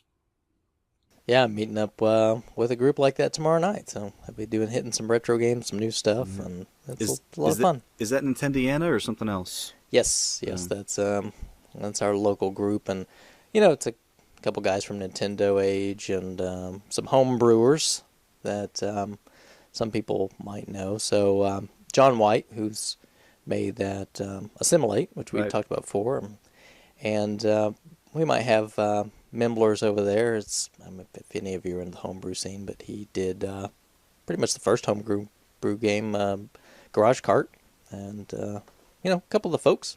Hungry Moose from RF Gen might be there. So, if you had to tell anybody that maybe is listening to the show and is not a part of RF Gen, if you had any message you'd like to convey to them, what would that be? About the site? Yeah. Oh, okay. I think I've said it several different ways already, but the collecting, there's a different vibe, there's a different feel to every site, and I really feel like the more time you spend lurking at a site, or kind of like hanging out before you start really commenting, you can really kind of get a feel for the kind of experience that you're in for. Between I know you guys have mentioned a lot of sites before, but you got between Nintendo Age and Sega Age, Sega 16, Racket Boy, they all have a very different feel to them. And for me, community is it's the most important thing. Even it's right up there with like the quality of the games you're collecting, or the kind of deals or product or whatever it is you're getting. So there's nothing better than I mean, you can go someplace and you can get a really good deal on something like, oh, I paid $5 for this, and it's like, yeah, it's even if it's like a local collector story. So I went out to a Goodwill, I found all this great stuff for $5. I'm super happy right now, and you got a great deal, and everything's good. But there's something special about getting on with a group of people who all these people want to do is help you out, point you in the right direction, and no one's ever asking for anything in return. It just becomes a community where, like, you pick something up for somebody, you shoot it over to them, they grab something for you, they shoot it back over. It's just a really, really cool place, and I really, have not found a similar experience on any other site. As cool as a handful of the, individuals in the other sites are, I feel like that's the challenge of once the site gets bigger and bigger and bigger, you start getting a much wider, array of people, and not everyone sees eye to eye, which is fine. You just got to make sure that everyone keeps a level head and doesn't throw the, get the arguments out of control, which, happens everywhere sometimes, so you deal with it and you move on. But I just haven't found a more mature, collecting, environment, and I know there's going to be some people who, laugh at that and say, "Well, I don't know if I'd call myself mature," but it's the experience I've had. So, I, honestly, before I was, talking with you guys on just on Skype, and I was a big fan of the podcast. I've been a fan of the site for a long time, but that podcast hit, and I was listening to it. I have a pretty decent commute to work, so I ended up listening to each one of the first few shows multiple times, and it's just one of those things that I just when there's a really great game and you'll love it, and then when you're not playing it, you're thinking about it. I kind of feel like collecting is like that a little bit, where like it's just the collecting part of it is just fun, and then sometimes when you're not collecting, you're thinking about collecting. You're thinking about, oh, what am I gotta call that guy, and this guy's got this thing, and maybe I gotta check. Oh, we're going to Florida next 2 weeks. Okay, now we got to plan. Okay, what's in Florida? Where are the tag sales at? Where are the things at? And it's just like I ended up thinking about collecting. So it's okay. Let me throw the podcast back on. So I don't know. It's hard to pinpoint like one thing that I like about it. So I'm just going to stick with my the quality of the community there is better than I found anywhere else. Oh, good. Well, I don't think we could probably agree more. Well, thanks for taking the time for sitting down with us and doing this little interview, and we'll move on to the main topic. Sure. Hope I didn't bore anyone too much. Absolutely let them know if I did, because they will never have me on again.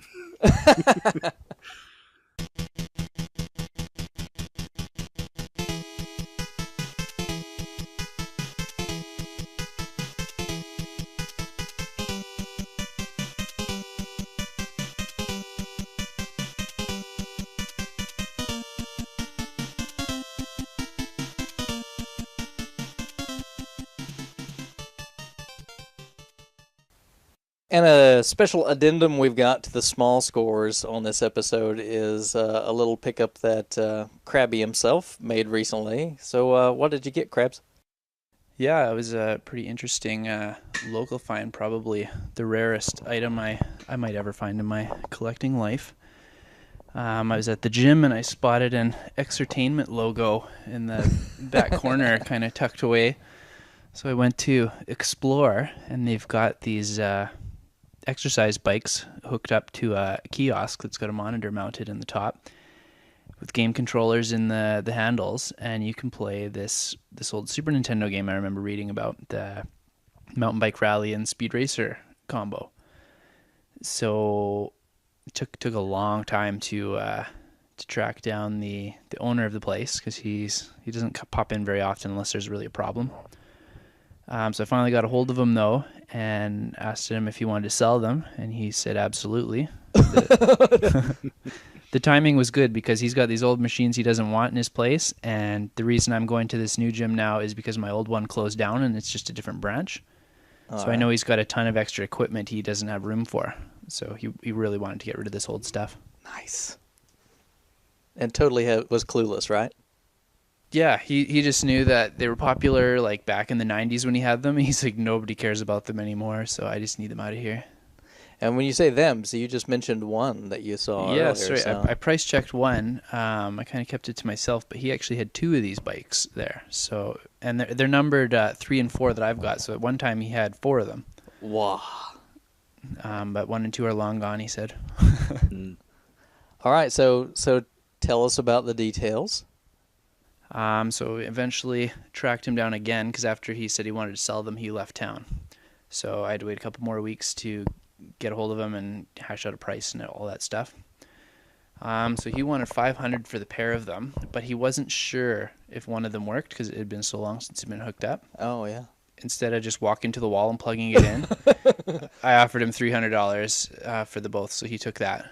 He was happy with that. Sight unseen, just take it. Who cares, right? Exactly. And I figured even if it was broken, the parts inside would be well worth the investment. Oh, yeah, even if you got the game in there. Yeah, I wasn't sure what was inside, but there is a Super Nintendo mounted like vertically into both of them. Very nice. Mm-hmm. And the carts are in both? You betcha. I've got 2 copies of the combo cart. Very nice. And yeah, for those of you not familiar with them, they're rarities on par with like the Donkey Kong competition cart and Star Fox competition cart. Like they're quite hard to find because they apparently didn't have a regular retail release. They were just for commercial use. Yeah. A lot of like the Racer Mate Challenge stuff for the NES. Yeah, very similar to that. And so you took them home, and tell us what about the one that was untested. It plugged in and it booted up fine, and it looks great. The monitor in that one is much better, but I don't think it's the original monitor. I think they replaced it. But I started pedaling, and my guy wasn't going. So we switched the bikes around to the other kiosk, and the bike itself is fine. So there's just something with that wire that connects the kiosk to the bike that I'm going to have to deal with. But it seems like the bike works perfect, and everything on the kiosk works perfect. So I think it's just that wire. Excellent. So what are the plans with these amazing finds of yours? I want to get them both running so I can have some friendly competitions with my brother. And maybe post a little video of you. If you maybe, I want you to do it to like that Let's Get Physical song. Can you do that? I'll try and find a spandex suit like that girl's got in most of the pictures I can find online too. Yeah, with leg warmers, and I would prefer the music from Rocky IV while he's training to fight Drago. That would be... if you could just dress like the dance aerobics gal on the Nintendo game. See what I can do. But yeah, I looked on YouTube. There's not really anything up for it, so I'll definitely have to upload some. I can record straight off of the systems, and I can also do video like the bikes in action. Your channel is going to blow up. Hopefully. I predict. That's awesome. So are you ready for the deluge of offers after people listen to this? I don't think I'm going to sell them anywhere in the near future anyway. Not unless some kind of amazing gift from God were to show up. Yeah, but... Yeah, I mean, with the size of them, you'd have to, like crate or freight them, wouldn't you? Oh, yeah, they'd be on a pallet. Yeah. They're surprisingly light, and they come apart into 2 pieces. The bike and the kiosk come separate. So they'd be easy enough to package, but yeah, they'd still be pretty pricey to ship, especially down to the States or something. And do we know of anybody else that has one complete one, let alone 2? I had a really hard time finding anyone who had information on them. I posted on like 6 different forums looking for information when I first saw these. And the only ones people could link me to were the home version of the bike, which are wildly different than these ones. So I'm not sure. I'll have to ask around. Maybe if I throw some pictures up there, it'll jog someone's memory, and I'll be able to chat with someone. Because I'd like to find someone else who has one to see if any parts have been replaced. Because like one bike's got different pedals than the other, so I want to know which one were the original pedals. Just little odds and ends like that. Did you ask the guy that ran it who he sold the other 2 to? Does he remember? He said they're scrapped. He said they stopped working and they went down to the junkyard like a decade ago. Wow. And I'm pretty sure if I didn't snap these up by a couple months from now, these ones might have gone there too. That's just crazy, huh? So if somebody, for those out there to tantalize them, if somebody were to have, let's say, like a gray Nintendo World Championship, they could swap you for one, right? Yeah, that might be a trade I'd be willing to go for. Might be. Because you've got all the other heavy hitters. What else do you need, right? Yeah, pretty much. Another cool thing I found out too was this is probably the only time that my area comes in handy for collecting, because the company that produced the game's out of Vancouver. Yeah. And I'm not anywhere close to Vancouver, but I'm in the same province, so I'm assuming that's how they ended up in here, because normally you don't find interesting stuff like this in Canada. Wow. So maybe you should try to track down like people from the company and see if there's like any excess material sitting around somewhere in a warehouse you could like cash in. They're still making games. They made like Prototype, and they did some Simpsons games and Crash Tag Racing and Oh, so that stuff is probably sold and long gone then, huh? Yeah, they're still thriving right now, it sounds like. What a shame. Could have had like a big cash in there. Yeah, but if anyone's in BC and Alberta areas, most gyms give you like a week trial. If you notice they have some older equipment in the window, you might want to go take a peek. That's right. Just I just want to see what kind of equipment. Do you have any really old equipment? Because I don't like this newfangled stuff. Hey, you get a free trial. Run in there for one day. If they don't have anything, they don't have anything. There's gonna be a rash of people like scoping out gyms in British Columbia. Now we need to redo our local hunting episode so I can add gyms to the collecting hunting ground. You never know, right? Well, I mean that's really fantastic. I don't. You got some real luck going on with what you got. So more power to you, man. I'm really glad you found those. Thank you. I'm still pretty excited about it. Can't wait to post a bunch of pictures and videos and see what everyone else has to say. Oh yeah, I just want to see you get physical. You can. Well, what I want you to do, just to make everyone horribly jealous, is I want you to do the bike and like do all that, and then just hop immediately over and play some stadium events right next to it. Have the power pad all ready to go. That's right. And they could only get better if you could then just jump over into a chair and start playing Nintendo World Championship. People would hate you, I think. See what I can do. On with the show.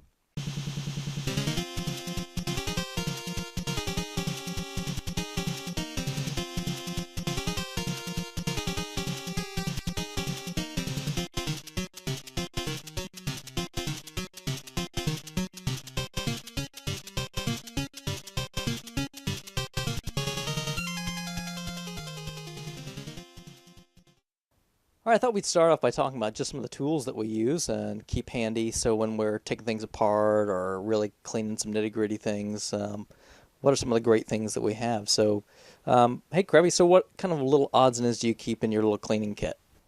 One of the most useful that I like is I've got a little screwdriver set. I've used it for my glasses for years, but it's been extremely handy with taking apart game systems, and because they've got these foam cutouts for all the screwdrivers. So it's a nice place to put security bits and little screws in when you've popped them out too, so you don't lose them. Oh, wonderful. And for those that may not be as familiar, you also have to have a really nice set of those game bit drivers, right? Absolutely.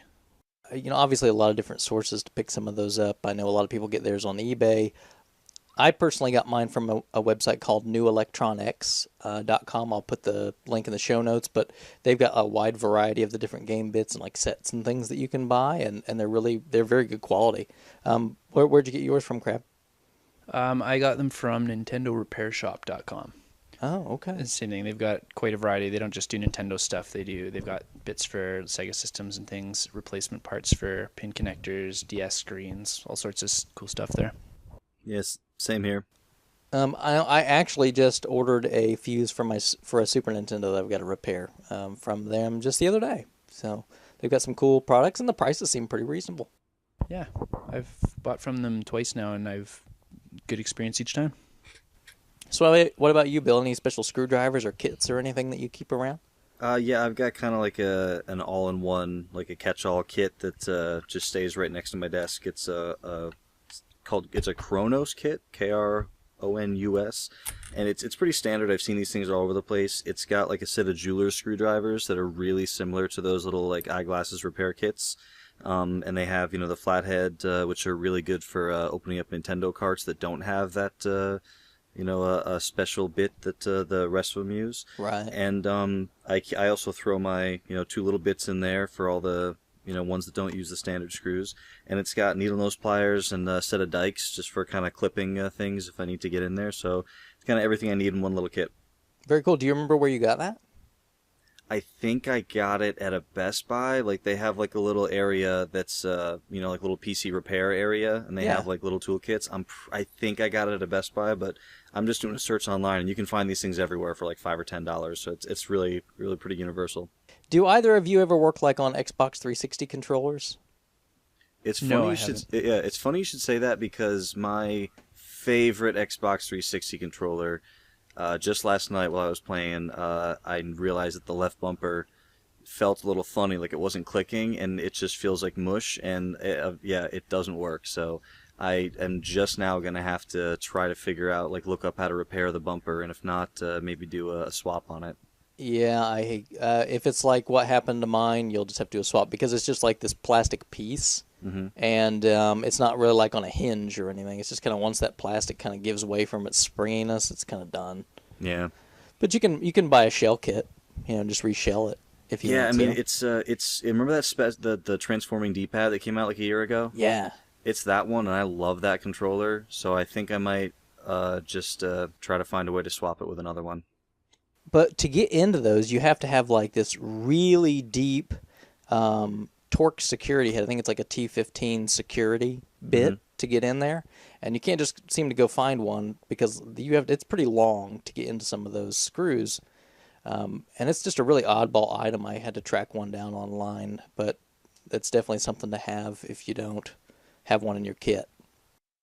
What kind of other little goodies do you guys keep in your kits to kind of work with things or clean things up? Yeah, and I should have mentioned, I've also got a little, it's the only piece that's not in that little kit, I've got a Cobalt little torque set. So Cobalt, meaning you can only get it at Lowe's. It's just a little, like, you pop the back off it, and it's got 4 bits in it that are double-sided torques. So it's everything from the smallest teeny tiny torques, like up to 15. So for, like, original Xbox, the underside is the torques, and a handful of other things. So that I keep nearby. But other than the tool stuff, I have a couple of little, like Ziploc snap lid things with my, like, alcohol and solvent in it, and my Brasso polish and my Goo Gone. Okay, what about you, Crab?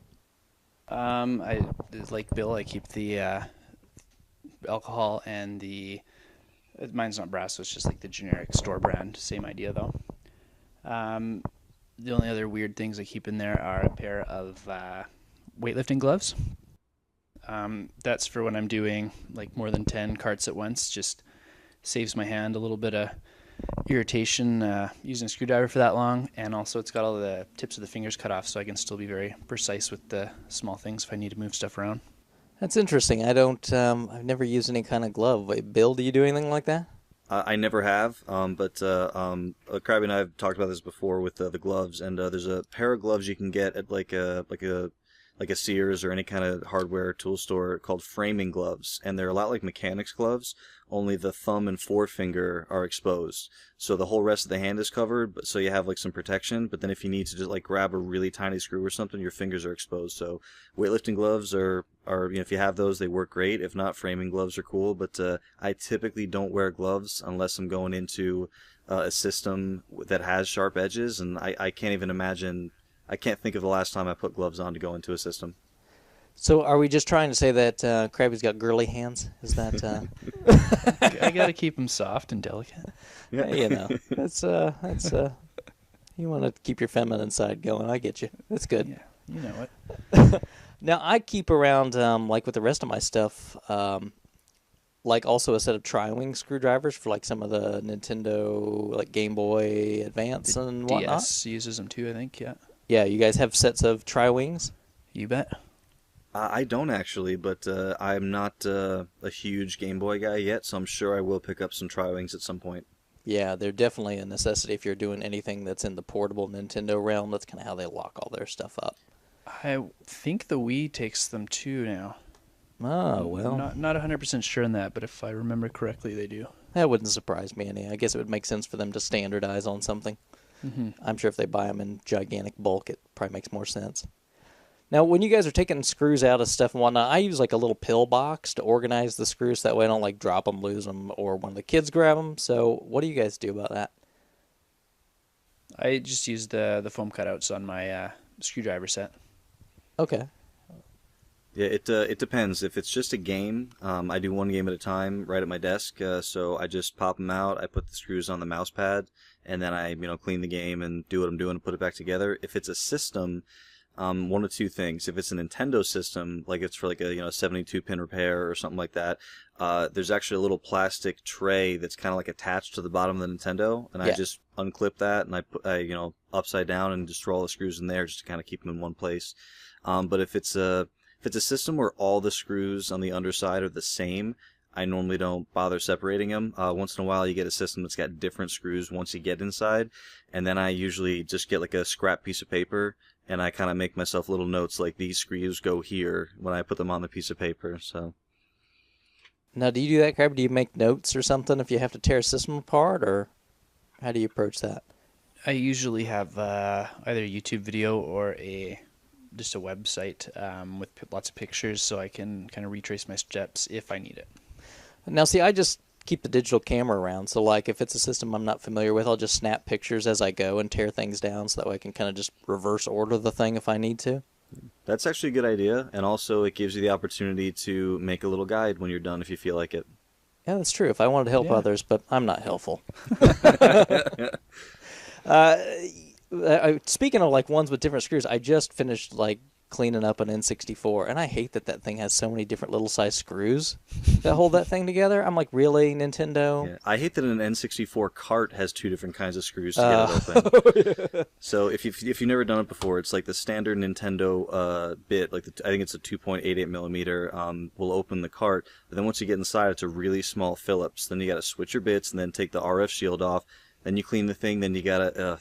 I've forgotten to put those Phillips screws in and sealed the cart up so many times. Yeah, and do you ever notice that like those little screws in there seem like they're just about welded in? I mean, they're hard to open most of the time. Yeah, I think actually Crabby broke the post off a game once taking a screw out.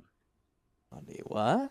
Few NES games, I've found a couple ones that are just, the shell seems really brittle. I'm not sure what made them that way, how they were stored or what, but yeah, unscrewing it just snapped the whole post off that the screw is supposed to go into. Ouch. And then, like I said, it happened 3 times. 2 times it was whoop-de-doo. It was like games like Platoon, but the third time was my copy of Zombie Nation, so that was a little frustrating, but it still runs. I guess that brings us to super glue.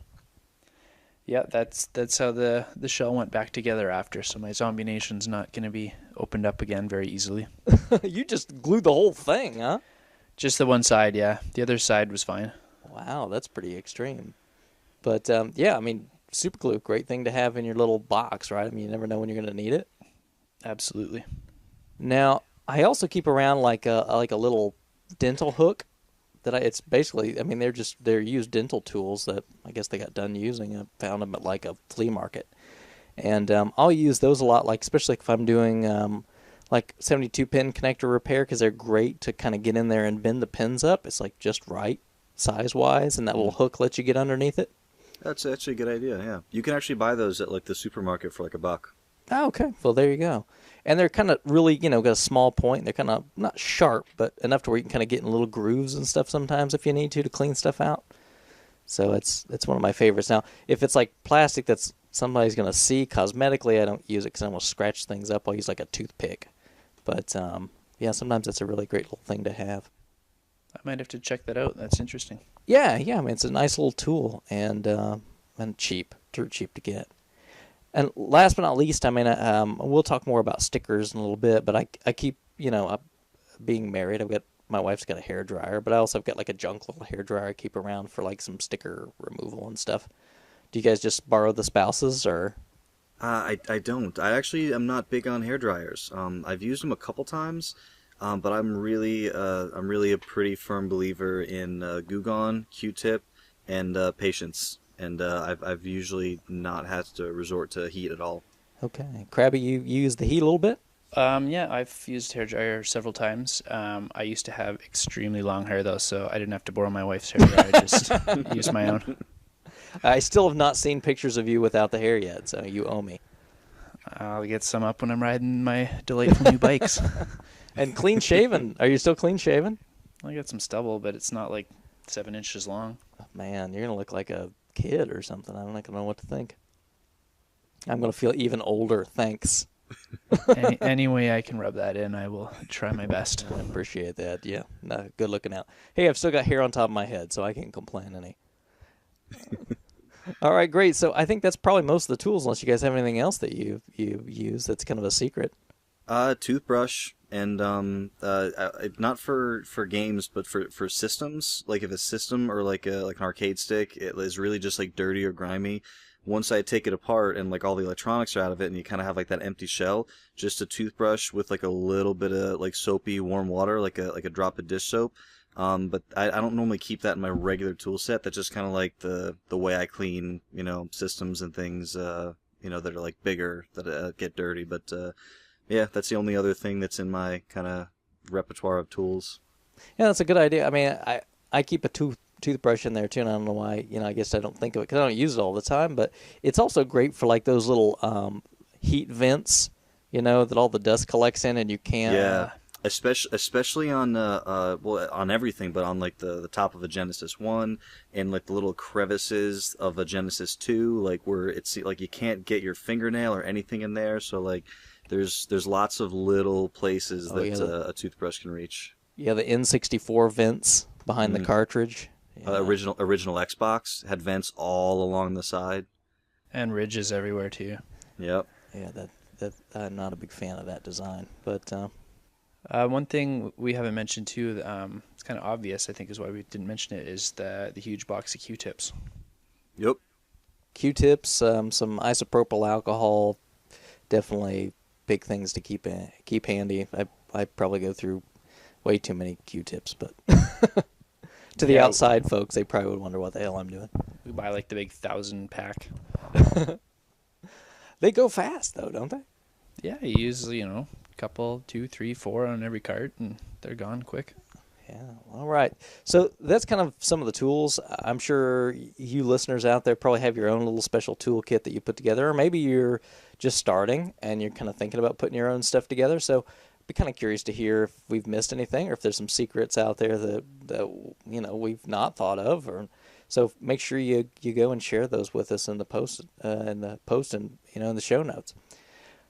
Next, though, I think we could probably get into talking a little bit about like cart cleaning, because I know you guys are just like me. You do a lot of cart cleaning, right? Yes. Oh yeah. Every single cart for every single system is opened, cleaned before it. That's the first step before it gets logged into the collection in RF, and then the last step is like photos and database submissions.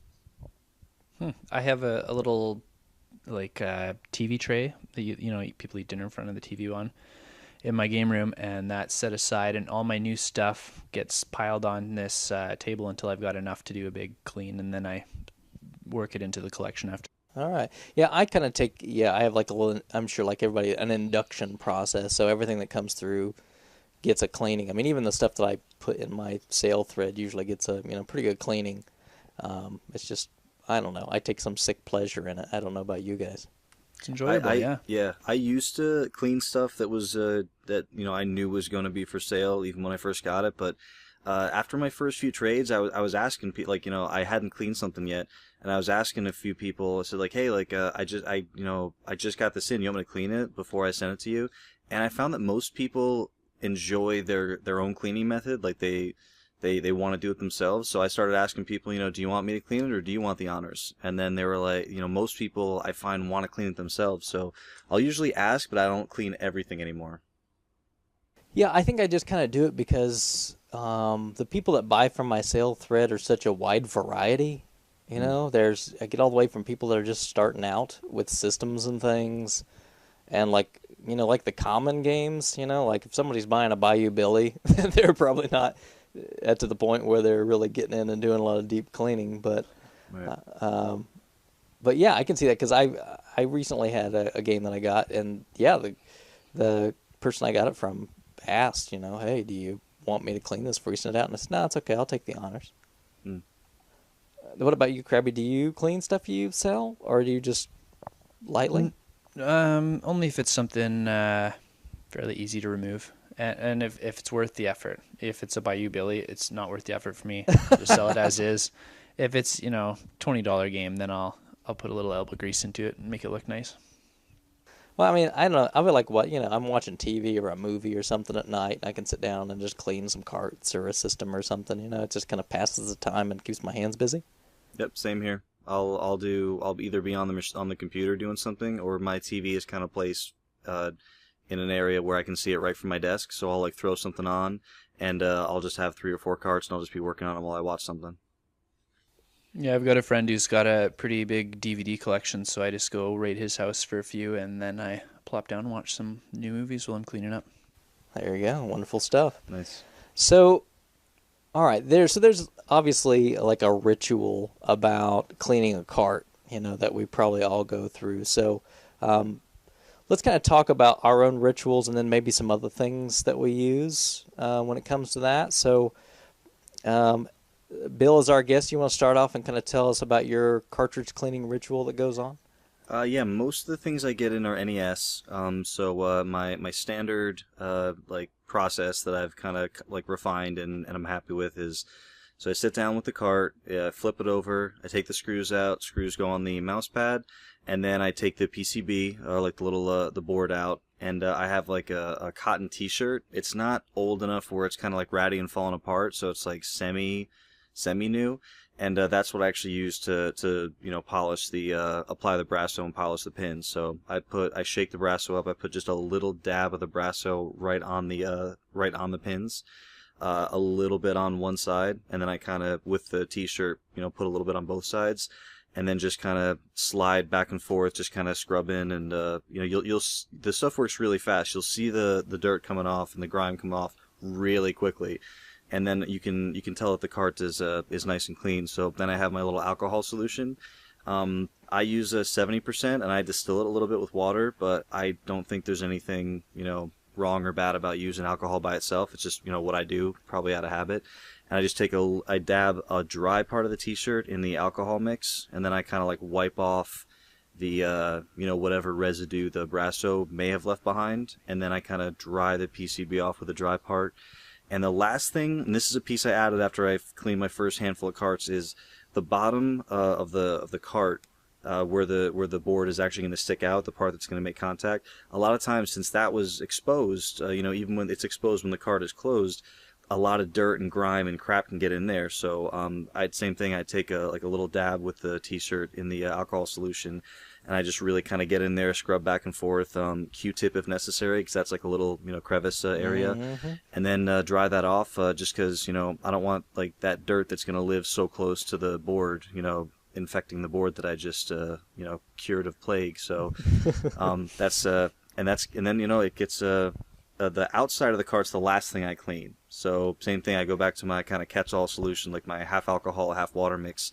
And it actually does a really good job. The most labels on Nintendo games, even if they're not like super glossy, they have like a little bit of like a lamination or a gloss to it, so you're not gonna hurt it by rubbing over it with a little bit of like an alcohol solution. So just do like a quick once over on the front and back. Unless there are the exception is for some rentals you got void stickers. So these silver stickers that when you peel off and they leave the void there. Now the only way I found to deal with these, this is where I don't use the cotton T-shirt. This is where I take I fold up some paper towels because they're a little bit more abrasive, and I put normally Goo Gone. It's just a little bit, just as little as it takes to do the job, because I don't want to douse my stuff in Goo Gone. But in this case, I put quite a bit of Goo Gone on the paper towels. And you just scrub back and forth and just watch TV for a minute or two and just don't worry about, your scrubbing. Like, that'll keep going on because it takes a while it'll start coming off, but it kind of takes a while to get all that crap off there. And then, those are, you're going to run into them. And the cool thing is you can get a really good deal on former rentals if you don't mind putting a little bit of work into cleaning those void stickers off. So, yeah, we find a way to deal with it. Yeah, I mean those, they can be the bane of your existence. But I mean, the good news is that they're typically on parts of the cart where it's not a big deal to get the junk off. They don't like slap those sort of things on labels or anything. Yeah, not usually. Yeah, they generally wrap it around the side so you can't open the shell up, right? Right, yeah, to deter people in the ancient days of swapping boards, right? Yep. So I'm curious, I've never used it. So is Brasso, is it a solvent? Brasso, I'll read you the bottle right here. Brasso is quality for over 100 years. It's It's brass, almost like copper. you're selling it. Yeah, almost. And it's real cheap too. Like this I've had this one bottle for oh God, I mean, like since I started collecting, like when I first heard about like that people use this to clean games, I went and bought a bottle. It's not even half empty, and I've probably cleaned over like 400 or 500 carts with it. So it really goes a long way. It's brass, copper, stainless, chrome, aluminum, pewter, and bronze polish. Like it's advertised as a cleans and polishes all these things. It is not abrasive at all. There's not like, like like some bathroom cleaners, like Comet and stuff like that, and it's really gritty. Yeah. This stuff is just like smooth as anything. Like it's just it just looks like a thick, like white kind of like a liquid, like a goo, and it's like a paste almost. So and you just you put a little bit on the cart, and I don't know the magic that it works after that, but it's I was a little apprehensive at first, because Nintendo, they always, you don't clean with solvents, you don't clean with alcohol, but yeah, right on the label. Yeah, and I'm telling you, like I've never had a bad experience with Brasso. I've never had, a game not work perfectly afterwards. And the thing is, it's visible. It's like you clean it and right away it looks brand new, and you show it to somebody. Like sometimes your wife, who's like, "Oh yeah, good for you. I don't care." And then you shut up! You're interrupting my show. Exactly, and then you show other people, and then they're like, "Oh, that's amazing. How do you do that?" So it's really really great stuff, and it's like $1 or $2. So I highly recommend it to anyone who's on the fence or curious. Okay. So what about you? Second that endorsement. Yeah. Okay. So Crabby, what's your little ritual there? It's basically the same as Bill's. I work from the inside out also. First thing I ever want to get my hands on is that board and check it out. I just wait till I've got that big stack of games and I unscrew them all at the same time so I don't have to really? take my gloves on and off. That's why my hand gets sore, so I got the gloves. Because I'll do like 20, 30 carts at a time sometimes. Wow. Hit the pins basically the same way that Bill described. Then go for any marker writing that's on the cartridge. The easy stickers come next, and then the void stickers are last. And I think I use all the same methods he just talked about, so there's no sense in repeating them. So sticker attacks are still Goo Gone for you? Yep. Yeah, I use some stuff called Goof Off. It's the same stuff. Yeah, okay. Is it also smells citrusy? No, it smells like a cleaner. It's kind of gross smelling. Yeah, if you never used Goo Gone before, Goo Gone has like a really strong like citrusy, orangey scent to it. So I don't know if that's for effect or just for they think it smells nice. This stuff smells more like tile cleaner you'd use in your bathroom. Okay, so it's got like a bleachy almost smell to it. Not really bleached, but there's definitely a chemical smell to it. It's not very pleasant. Okay. It dissipates really quick though, so your cart doesn't stink afterwards. Okay. Now you mentioned markers, and that's something I forgot about. I don't see markers too often on games, but someone had a really good tip in the RF forums a while back, and I'm sorry that I don't remember who exactly said it, but dry erase markers. So what happens is if you have like a Sharpie, like a permanent marker on the gray of like a Super Nintendo or NES or whatever cart, it's really really hard to get off without like sanding it off. So someone found out that if you draw like as close as you can, like exactly over that same line with dry erase marker, the dry erase marker will actually kind of absorb the like the permanent marker ink, and then you can wipe it right off. I think that was Single Banana that gave that tip out. Yeah. Yep, I've had a lot of luck a lot of times with like either rubbing alcohol or Goo Gone also getting marker off. Oh yeah. Yeah, it works pretty well. And I guess if it gets really, really bad, and you can always like take a magic eraser to it. But I'm not the biggest fan of that because it is a little abrasive, but sometimes it does the job, and it's not that bad. But Yeah, I usually just use my goof off stuff. I used a magic eraser once, and the edge of the cart was so smooth it was noticeable, so I don't like using that anymore. yeah, it's pretty extreme, and there's only certain circumstances where I think it's okay to go for it, but it has its place, I think. Do you ever contemplate leaving names on there? Oh, I do all the time. No. It depends on it depends on a few things. Like if it's in a place that's gonna bother me, that's one thing. But like how in Toy Story on the bottom of Woody's foot, like it says Andy, but it looks like it was written by a child. If there's like like that same type font, like in a kid's handwriting that says like Brian's favorite game, like that's, I don't know. I just feel like that's cool. Like I'm gonna leave Brian's name on that. That's fine. Yeah, like I picked up a lot of stuff, and it was all NES carts, and on the back, over top of the warning label, they had Fitzpatrick's, and obviously written by a child. and I cleaned them all off, and then like 6 months later, I bought another Craigslist lot from the same guy. I didn't know though, because my wife went to pick up that one for me. Super Nintendo carts, Fitzpatrick's across the top. I'm like, man, I wish I would have kept the NES ones. I've got all this stuff. And then 6 months later, I picked up their their N64 stuff off Craigslist, and Fitzpatrick's all across the top of the N64 cart. So I kind of wish I would have kept all these names on there, because a good chunk of my collection is from the Fitzpatrick's house now. Yeah, no, I would never contemplate that. I always take all of it off. I want my stuff to look as like near to new as possible. So it's interesting, though. I mean, that's an interesting quirk. Yeah, I mean it's not a rule like it always is on or it's always cleaned off, but like it's kind of case by case with me. Like sometimes you end up getting a cart and you look in the back and like whether it's a video store or some person like engraved, like dremeled a name or like a logo back there, and then it's like there's nothing you can do unless you want to like sand it down further, and but you're still gonna end up with like a big blemish on the back of the cart or whatever. So it's sometimes you can't get around it, but like to me it's like if it's cool it stays, or like if I like it stays. I'm not terribly picky about condition. Like as long as the game works and it looks pretty good, like I'm cool with it. Yeah, now that's an opportunity to swap a back out with a junk cart for me. That's not going to happen. I'm not keeping somebody's Dremel work on a cart. That's okay. I'll pass that off on a. You can just stick one of those "Be kind, please rewind" stickers over it and hide it. But what if someone gives you a cart for your birthday who like knows you and they Dremel in the back, "Happy birthday"? That's different. I'd be happy keeping that. I think I would slap them. And B, I would swap the back out and then smack them with the back that's beaten up.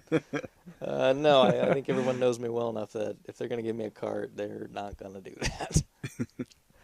Well, my routine is kind of like your guys, but a little different. I start on the outside and work my way in. I do most of my outside cleaning, kind of like what you guys talked about. I use isopropyl alcohol. Usually like the 70% mix or whatever, and that does all my outside cleaning and label cleaning. Especially when I'm cleaning labels, I try to let it dry out quite a bit so it's just barely damp with the alcohol. So that way, I don't want to try to risk it bleeding around the edges or anything. I should mention, too, while we're on the subject of alcohol, you said 70%, and Bill said 70% watered down. I use 99%, and I've had great success with that, too. Yeah, I would probably guess... I know alcohol is a solvent, but I imagine it's probably... unless you're going to leave this stuff in there or let it take a bath in it, I'm sure it's fine. Yeah, and it's not like... And I know some people have said they dilute just so like it'll last longer. And on the one hand, I understand that, but on the other hand, like, what's it, like 67 cents for like a half gallon of alcohol? So, like, you really could go either way. Like, like I said, I'm pretty sure that I just dilute it because that's what I've, been doing for a year. Like, it's just kind of habit at this point, so I keep doing it. But, yeah, I don't think there's any risk as long as, you use the alcohol and then kind of wipe off, like, whatever's residual, you should be fine. Yeah. I would just say, like, a couple things you want to be really careful about is, like I've found, like unlicensed NES carts, a lot of those labels may not have that laminate over it, so you really shouldn't try to clean that label that way because you'll just smear the ink or whatnot or pull the ink up. Same thing I find too with like later release of like Super Nintendo and some N64 carts. They don't have that laminate protective layer on there, and if you try to do any cleaning, you're gonna screw the label up. You guys run into that ever? There's a couple NES carts that I kind of feel like every time I see these carts, whether it's like, out in like a lot or like at a tag sale or whatever, like I feel like every time I see Bart versus the Space Mutants, the label is just like the corner of it where it like folds over the top of the cart is just like eaten up. And I don't know if it's, just like if it's by game or if it's like, the production runs or whatever. But yeah, I mean, there's definitely, you can kind of tell by the look and feel of it a little bit once you kind of get the hang of it. But yeah, there's definitely some ones you want to be careful about. When you talk about that, I think you'll find, and this is kind of what I've got used to seeing, Nintendo made all carts on the NES up to a certain point, and then they allowed other people to start making their own carts. And the primary one of those was Acclaim. And if you look at some of the later Acclaim games, you flip it over, and it's an Acclaim cart. It says that instead of Nintendo. And those are the carts that have that nasty bleed through the label where they've used a super cheap glue that's eaten through. It wasn't an acid-free glue, and it's chewed the label up. I didn't know that. Yeah, I don't see that on anything but those later Acclaim games. That's interesting. Yeah, I laughed because when Bill mentioned Bart versus the World, I see all three of the Bart versus games just trashed labels every single time. Yeah, you'll see them on like a lot of the later wrestling, the WWF wrestling games, and the same sort of thing on about every copy of Wizards and Warriors 3. I find it's the same thing. Again, it's all Acclaim. So speaking of labels too, how do you guys deal with stickers that are half across the label, half across the cartridge? I mean, it's very carefully. I still stick with Goo Gone, again, being careful that I'm not getting the actual label too wet. But you always start with the edge that's on the existing label and then try to peel towards the cart. That way you're not pulling up the label when you peel the, like it might seem like, okay, well, I don't want to dig my nail into the label side of it. But if you start on the cart and peel up, you're probably going to wreck that label. Yeah, what about you, Krabs? I like to take a razor or like a box cutter and cut along the edge of the label, remove the part of the sticker that's not on the label, and then just work the label one, like Bill said, from the inside out. Okay. Just kind of cut it in half. I'd never thought of cutting it. So even though you're going to be kind of taking it off from the inside out, you still like to kind of remove the edge of the cart, the part of the label that's on the cart first? Yeah, I don't know why, just kind of a personal preference. Yeah, it's okay. Feels like I have less work to do if I've only got half of the sticker on there. Well, I can see that too, because I guess sometimes, if you apply a little Goo Gone to a sticker or something, it'll kind of bleed. And I guess you want to make sure you get that way. You don't have to worry about it bleeding off into some place you don't want it to go. Yeah, that's true. Kind of getting back to my cartridge, I know you guys talked about like cleaning the contacts with like Brasso or something like that. I do something a little different. What I do is I use just like a white art eraser. It's like a kind of a soft eraser that you can get kind of used for like drawing and sketching. And I'll just rub the contacts real well with that, and it kind of gets the gunk and junk off of there. And then I'll go back and clean the residue off of it, and then go back with like a little alcohol and just kind of clean the pins off like that. And I really get a great effect off that. Very interesting. Sometimes I've heard of some other alternate techniques for cleaning pins, and some of these kind of scare me a little bit. Don't say it. Don't say it. Yeah, sandpaper. Oh, right? no. Yeah, does that horrify you like it does me? I can't imagine anyone who cares about the condition of anything that they're gonna, own. Oh my gosh. Agreeing to put sandpaper onto a piece of electronics, like the pins. Oh, but they'll always say, "Well, it's really fine grit." Yeah, it's very fine. It's okay. It's 1600 grit. No, 0 grit. Yeah. That's how much grit goes on my pins. Have you guys ever gotten a cart where someone's done that? I've been pretty lucky, and I haven't, but I've heard stories. I don't think I've got a sandpapered one, but I have got ones where people have been so crazy with their cleaning that they wiped the gold plating completely off it. I'm not sure what they wow. used. Wow. Yeah, I have seen a little bit of that. I've seen a little bit of the gold kind of like leaving the, like the pin's still there, but it's like silver in color because the gold's been like rubbed off. Yeah. Yeah. Yeah, oh man, I've got a couple carts that came in, and I could just tell someone just sandpaper, just real bad, Ugh. and I just sends shivers up my spine. Really, I think, bad stuff. Something else that I've heard of, and I don't know if you guys have ever heard of this, is people talk about like stovetop cleaner for like glass stovetops. Oh yeah, kind of like I know what you're talking about, the kitchen cleaner stuff. Yeah. Yeah, have you guys ever heard of people using that? I haven't, but I use it in my kitchen, and it's not like terribly abrasive, but you can tell that there is some grit to it because it's got for grease or like cake down whatever. Like if you scrub hard enough with it, like it does start kind of like pulling stuff up. So I mean I still I mean I wouldn't condone it, but I've heard of people using some like stuff they have lying around the house, but I think there's better things to use than that kind of cleaner. Okay. Yeah, I've had no experience with that. Yeah, I think personally I would just avoid it because I've got something that works and I know it doesn't screw things up. So, I mean, that's like the brass thing. I've heard plenty of people say great things, but I'm like, what I'm doing right now works well. Why change it? Sure.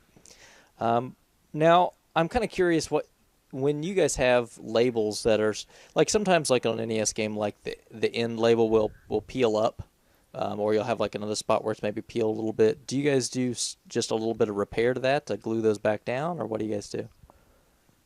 I never have before. No?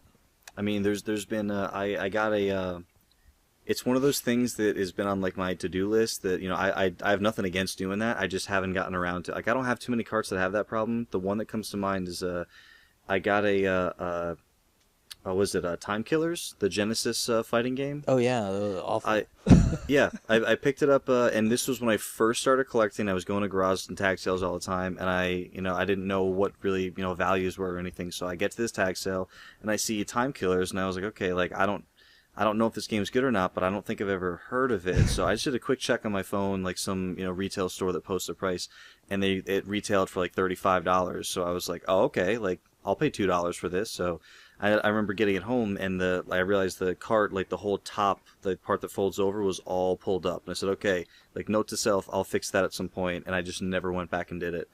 So I don't see that problem too often. But I mean, I don't know, some people use glue sticks, but I don't know if that's the best thing. I've done it a couple times on just cheap carts because I wasn't sure how well it would work with the super glue that I keep in my box, and it's worked very well. It hasn't bled through or caused any damage to the label as far as I can tell.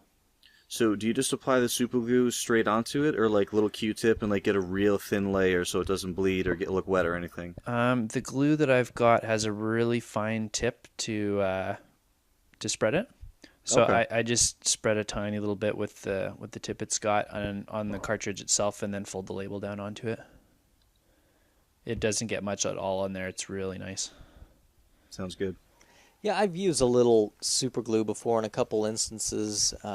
I think that what I might try to do coming up is my wife does like a lot of scrapbooking and stuff, and they make these special acid-free, glues, so that way it won't like bleed through your photos or damage things over time. And I think I might try to use some of that and see. I mean, I've never seen any problems with super glue, but I've heard people say, "Oh no, you shouldn't use that because it'll eventually, tear the label up." But I don't know. I've never seen evidence of that. All right, well, make sure everybody, if you get your own little rituals or things that we've missed, make sure you post and let us know if we've missed something that's great or if you've got some tips. Now, moving on, like from carts and stuff, then we get into like systems. Like I know when I get a system in, usually, I mean, we're talking about cartridge-based systems, usually they'll get a tear down, and then I'll just do like a full cleaning of those things. Now, when it comes to disc-based systems, I'm not usually so much of that because like the CD mechanisms and stuff, I don't want to mess with them a whole lot. But what do you guys do?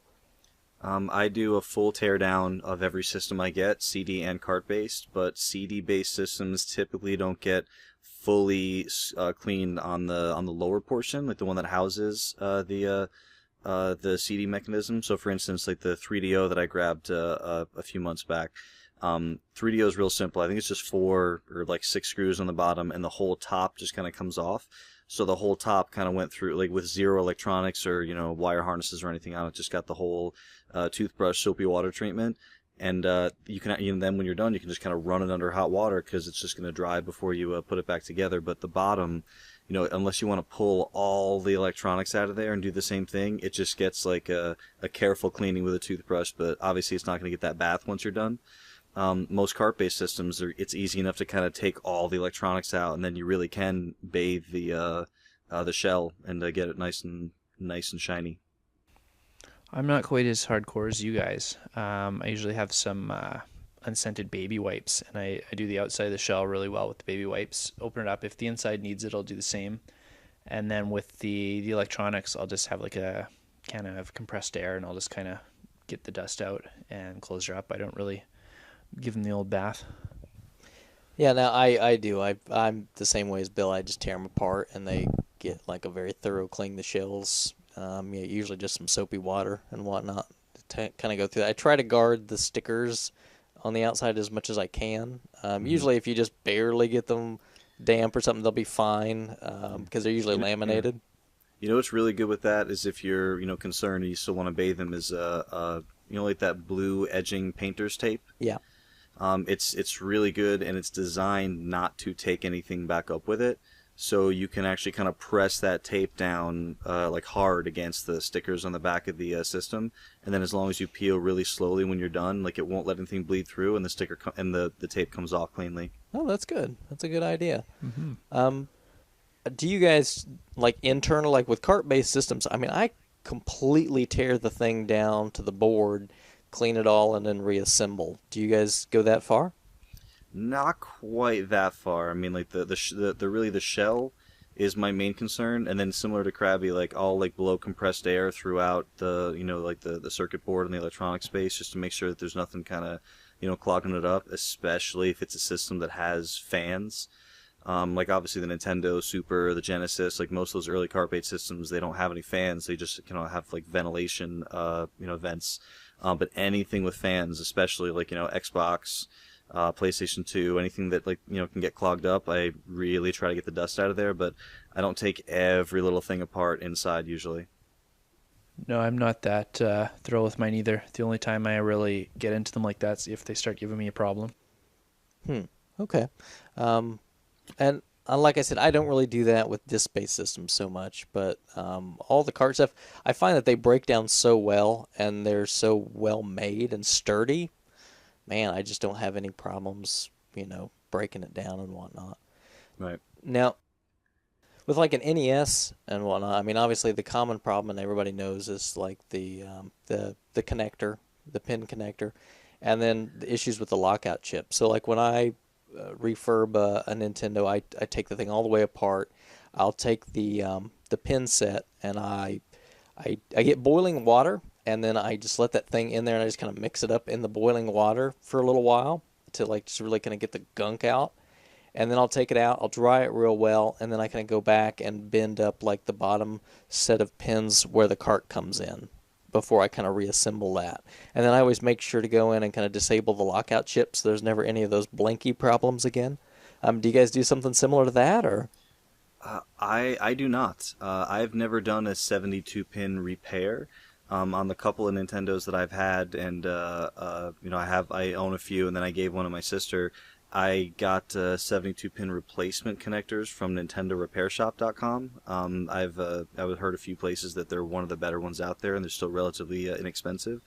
But I've heard in more recent weeks and months that a lot of people don't like doing that because they feel that any third-party 72-pin connector is of lesser quality. So I've been interested to hear about the way the repairs go.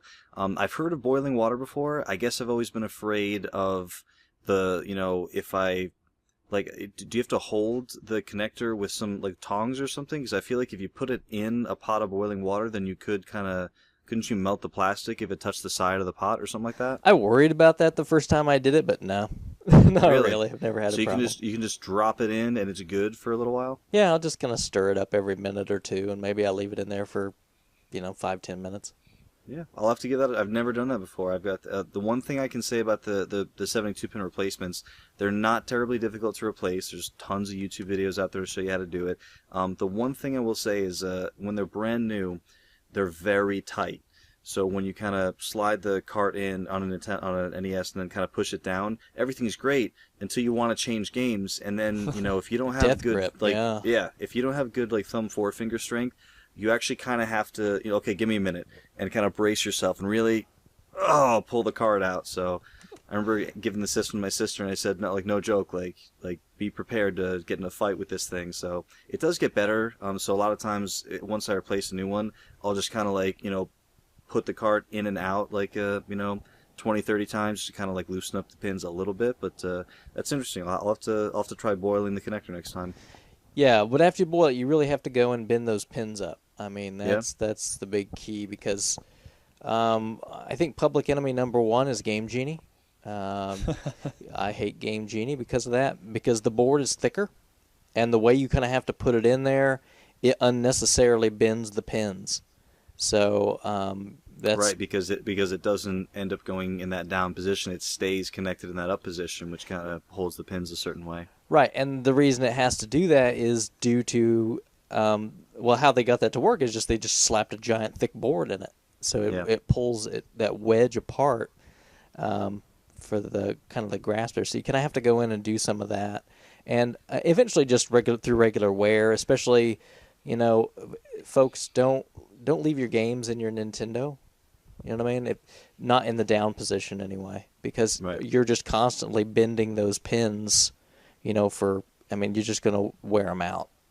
So I always make sure when I'm done with the game, I take it out, just close the thing back up when you're done. So yeah, I would recommend refurbing, because, I don't know about you. I had actually one that had a replacement pin set that I got, and one of the pins actually became dislodged. Kind of came out of the shell. And Just I had to kind of put made? it back. Yeah, it was just like a piece of junk. I've had experience doing both. I've ordered the same pin connector replacement from Nintendo Repair Shop. That's what I play on myself at home, is the one I've replaced like that, and I love it. It works so good. I've had it in there for almost 3 years now, and never had any problems with it. And like Bill said, super easy to do. But then one of my clients, he's got an old Nintendo that stopped working, so he didn't have any money to buy a replacement pin. So I just used the toothbrush and Q-tips and alcohol to scrub it up as best I could, and then bent the pins up, and that one's been working really great too. Yeah, I should mention that I do, after I take it out of the boiling water, and use a toothbrush to kind of scrub the pins off just to get any residual gook, and then I just swish it back around in the water again. But yeah, they work. They're pretty resilient. It's not very often that I get one that I can't get working again. So I would encourage you folks, at least give that a shot instead of just tossing them out. Do either of you go in and disable the lockout chips? Yep. I never have. Super easy to do, and I've had a couple licensed games that wouldn't boot up. I actually had to do it so I could play them. Yeah, it's really easy. There's a lot of tutorials that are out there. It's just breaking one pin off a chip, piece of cake. And if you're in there doing it anyway and cleaning, you might as well. There's not really a downside, except for I have heard that some techniques with some crazy multi-carts rely on some reset signal that thing has, and they may not work properly, but I've never run into one. Never. Kind of moving on from that, obviously there's some other systems and whatnot. Is there any other tricks or tips that you guys have for system cleaning? Not really. Just looking, through the collection real quick. The Nintendo is, the one that I've worked on the most familiar with. But I've also, torn apart my Sega, all my Sega systems, and most recently my Sega CD Model 2. needs one of those infamous fuse repairs, but Oh, that's a yeah. different show. Yeah. So Apollo Boy is really, really great on a number of forums with system repairs and S-Video additions and mods and all sorts of stuff. He's been giving me a hand a little bit in the PMs, so I'm gonna make an order pretty soon and practice my soldering before I get in there. But yeah, that's the only other thing I got going on hardware-wise right now. Very cool. Crabby, anything? No, I don't think so. The only system that I've opened up that's kind of scared me and I closed it right back up was my CDX. Other than that, everything's, you can kind of figure out what's going on in there. Yeah. I would say one other thing I kind of do sometimes is like Atari or some of the really old systems, they have those RCA connectors on them, and they get kind of dull looking or kind of, sometimes almost like they've got a little bit of rust on them. Right, a little corrosion, yeah. Yeah, so sometimes I'll take a little steel wool and just kind of run them on there a little bit, and sometimes that kind of helps get those a little cleaned up or shined up. So that might be something you guys, if you want to try that, it seems to work pretty well for me. Yeah, I mean, maybe I'll hit it with Brasso next time, see if Yeah, there you go. see if it works. Now, when it comes to disc-based systems, man, I'm no fan of CD-based systems, but I have them, I play them. What do you guys use to clean up discs? For minor scratches, for things that look like are just superficial and the game's gonna play, I don't worry about it. For anything that's on the brink of this kind of looks weird, my local retro shop, I'm lucky enough they have a CD resurfacer.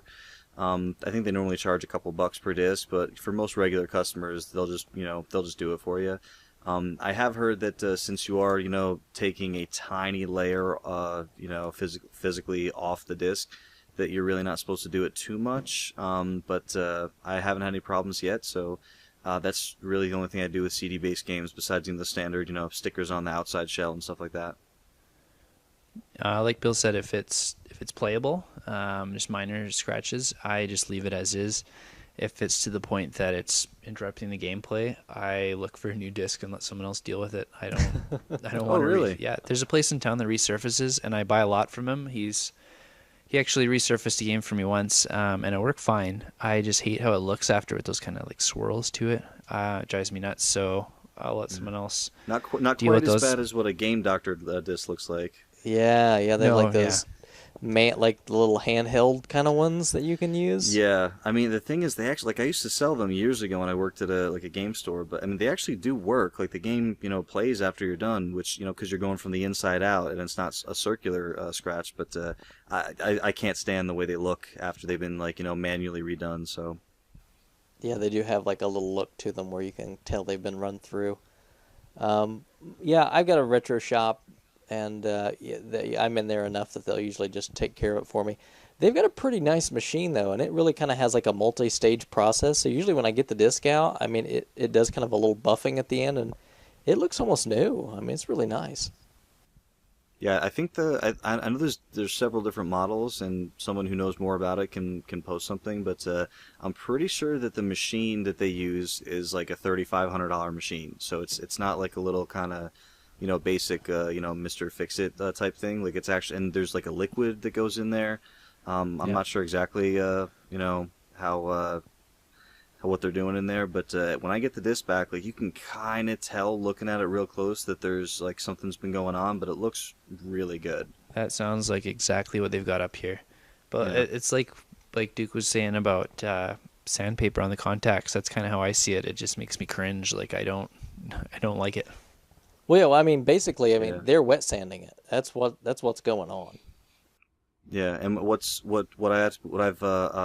you really have to look for sometimes is because the data obviously isn't right on the underside of the disc. It's you go through the disc and then the data is kind of on the underside of almost up top where the label is. So a lot of times if there's a really deep scratch on the top of the disc, it's already affected the data to the point where your gameplay may be affected. So you got to kind of watch out for that if you're out shopping for games. Yeah. And have you guys ever heard of disc rot?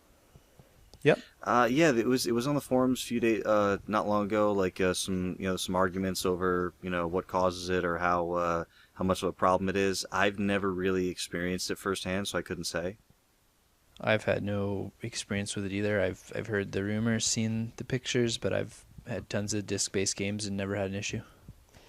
Yeah, I've never run into it either, but from what people say, it's just if you've not heard of it before, it's basically like the reflective surface. Part of it gets damaged where it won't reflect anymore, and you can take the disc and like hold it up to a light and actually see through the reflective layer, and it's just not good at that point anymore.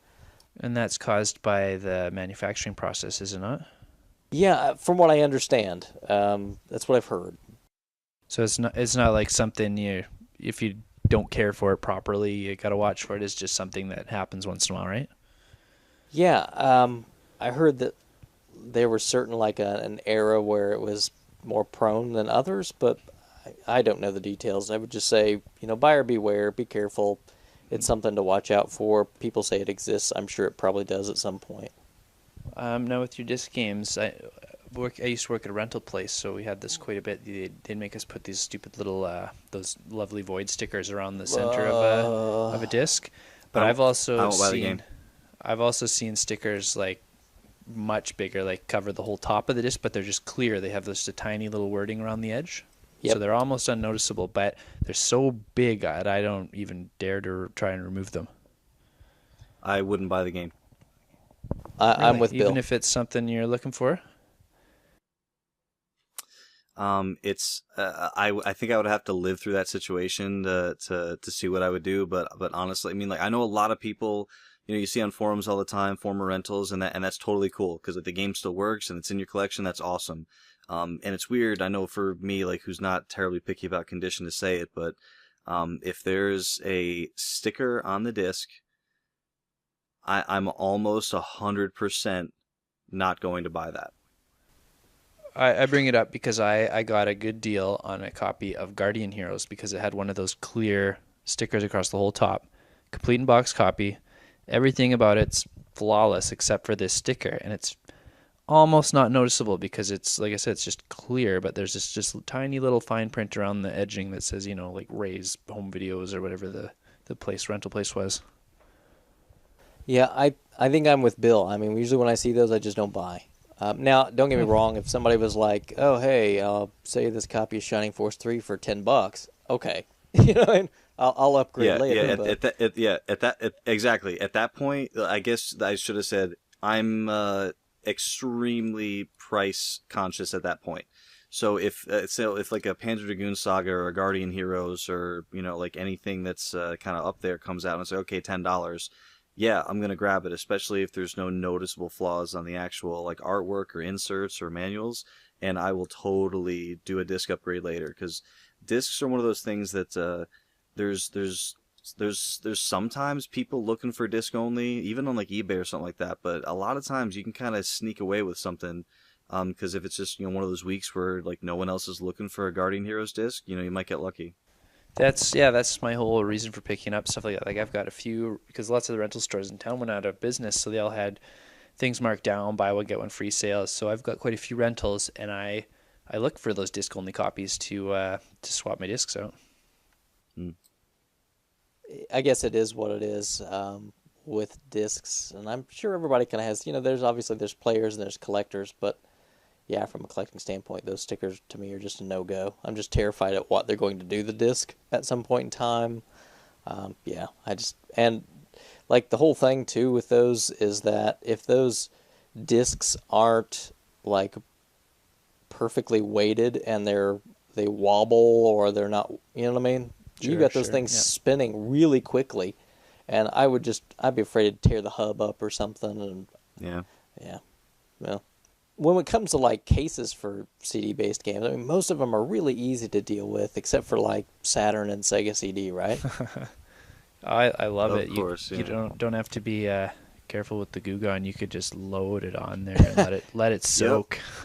Yep. Take the artwork out, so you just have the case, and just let it flow. Yep.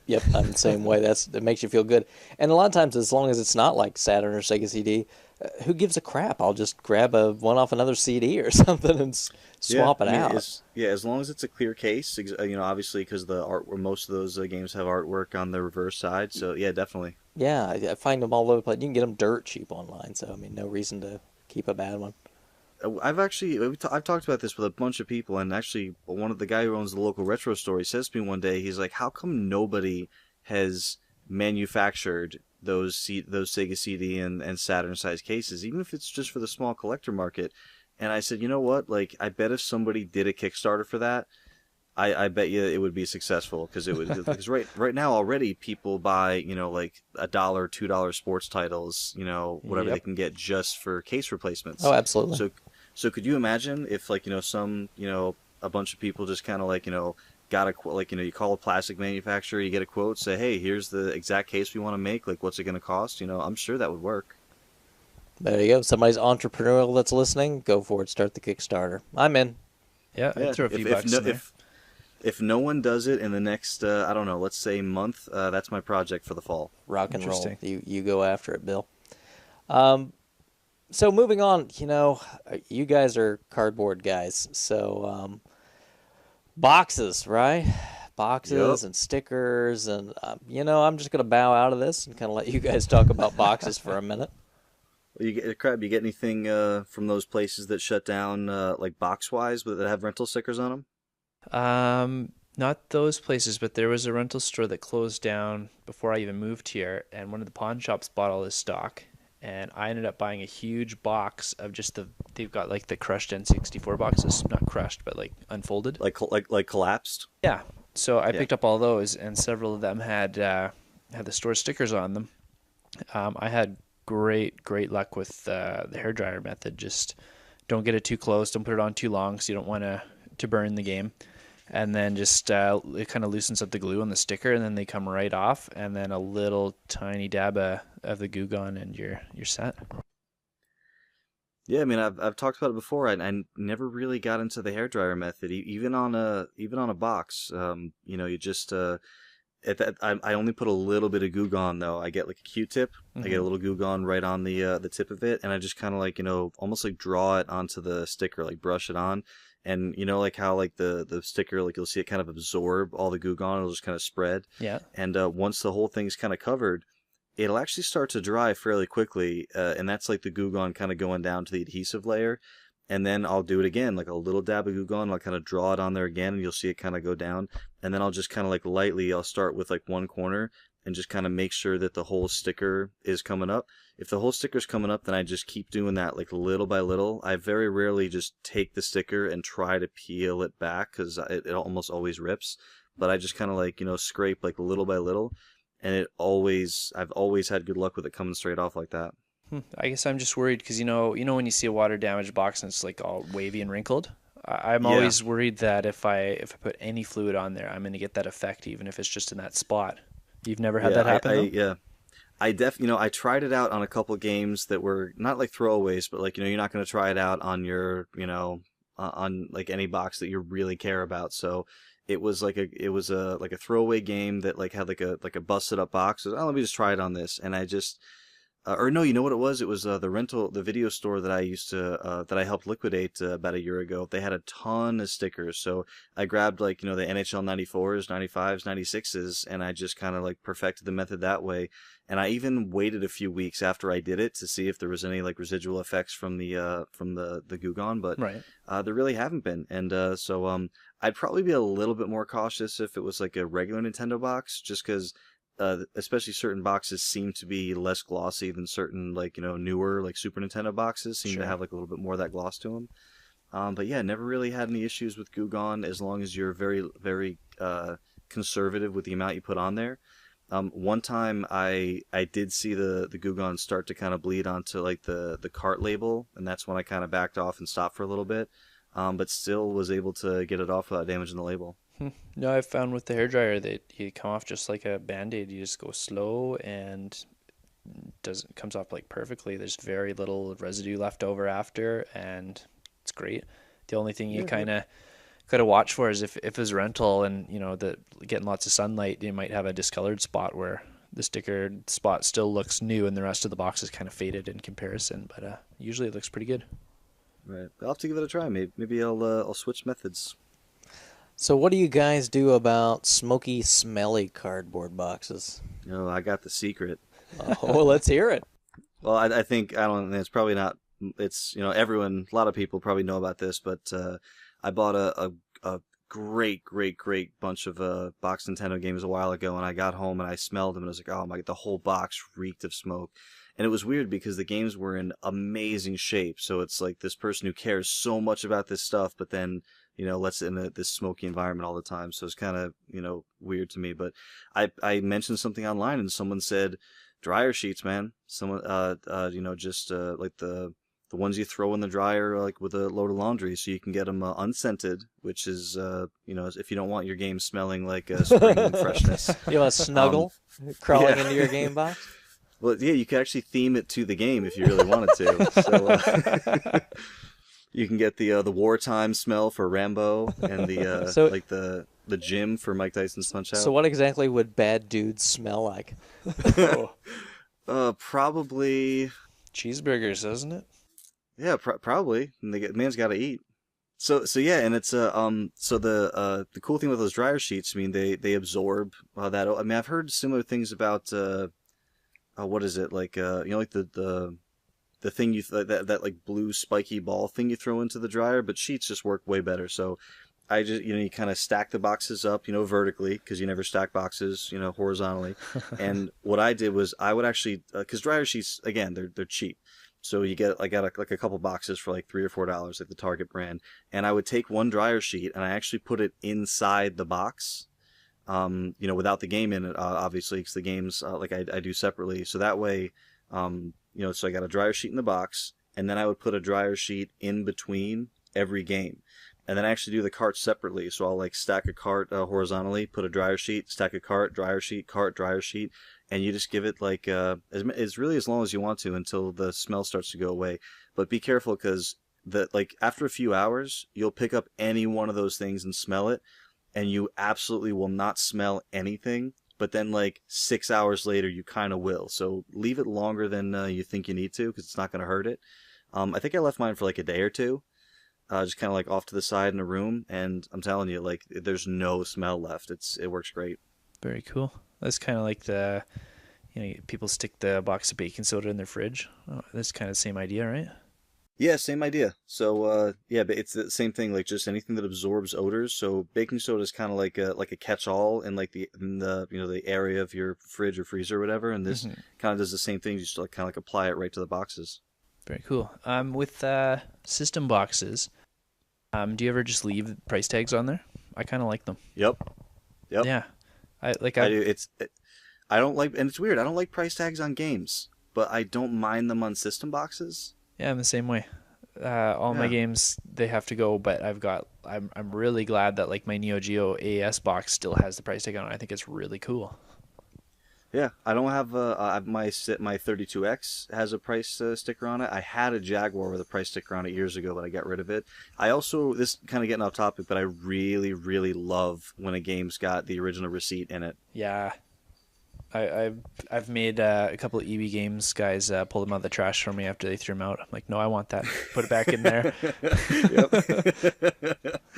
You see the sickness I have to put up with, people. There are others listening to this show. Don't forget that are going to be taken aback by your strangeness. Yeah. Maybe we'll get into that more later, the strangeness of collectors. There you go. Yeah, I think we were just talking before recording about the OCD of some of us. Yeah, I think we all probably have. It's just how well we disguise it, right? Yep. Okay, so one other thing when we talk about systems that I at least want to discuss, and just curious if you guys have thought about this or tried it. I'm sure you probably heard of it, and that is RetroBrite. So if you I have not heard. No, I have not heard of that. I haven't either. It's new to me.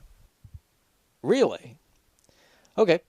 So common problem you find with, especially like Super Nintendo and whatnot, is when they become that yellow discolored look. And from what I understand, it has to do with there was like a bromine chemical that was added as a fire retardant, and it like comes to the surface eventually. When you expose the system to ultraviolet light, and no doubt you guys have seen these, right? I actually found a really good article explaining the science behind why that happens a while ago. It's actually pretty interesting. So retro bright is just a name for the method for removing that yellow color and turning it back to its original color, kind of almost through like a chemical bleaching, but it's not. I don't know if it's exactly that. If you do some Googling, you'll find it, and there's some YouTube videos that people have done. But basically, the process is just using hydrogen peroxide and sunlight. So if you take that yellowed shell, you're going to want to submerge it in hydrogen peroxide and then get it out into the sun so it can get as much direct sunlight as possible. And the chemical reaction with the hydrogen peroxide and the sun actually removes that yellowed color and turns it back to the original color.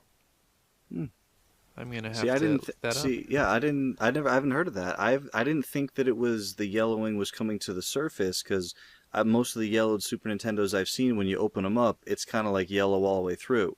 So I didn't know it was just something that was coming out to the surface and that you could kind of reverse that process. Yeah, I'll see if I can throw a link in the show notes, but yeah, it works. I've seen the results myself. I've seen the posts. I've seen the videos. I'm kind of would be eager to try it, but to really do a good job at it, you kind of need like a fish tank, so you can really submerge your parts. And Right. I don't have one. So if I run across one at a yard sale, I'm going to pick it up. I'm going to give it a shot because Well, you know what you probably do have is as a yard sailor is a lot of times actually people are selling the stuff that their old video game stuff in great big like Rubbermaid plastic containers.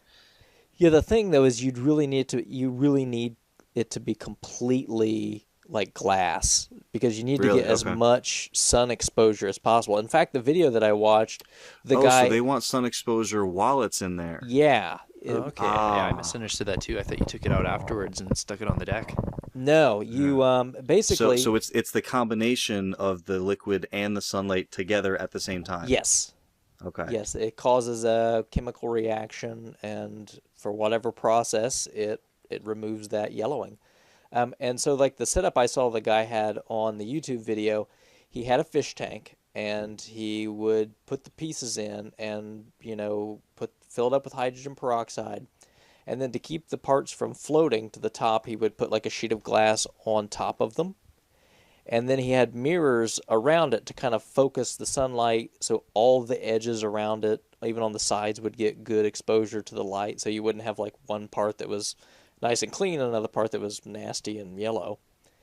And he'd leave it in there for a few days, and when they came out, they looked fantastic.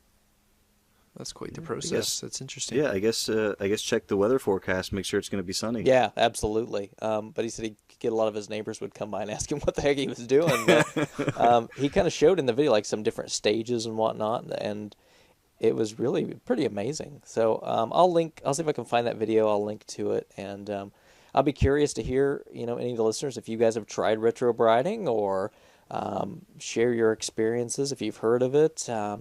And one of these days when I can get around to it, I'll report my results, and maybe you guys can give it a shot too.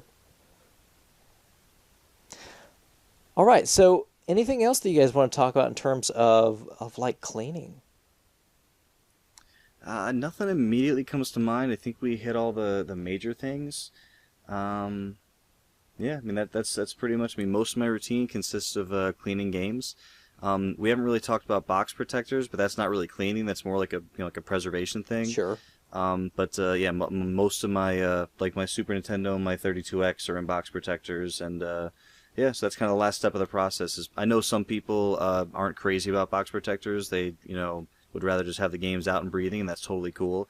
I just got to a point where I was kind of taking them on and off the shelf enough where I was like, I'd kind of like to just have a thin layer of protection in between there, so I ended up, making the plunge. Yeah, I think we're going to do another episode on like displaying and storing stuff, so that I think that would be more relevant to that. Yeah, that totally. Podcast.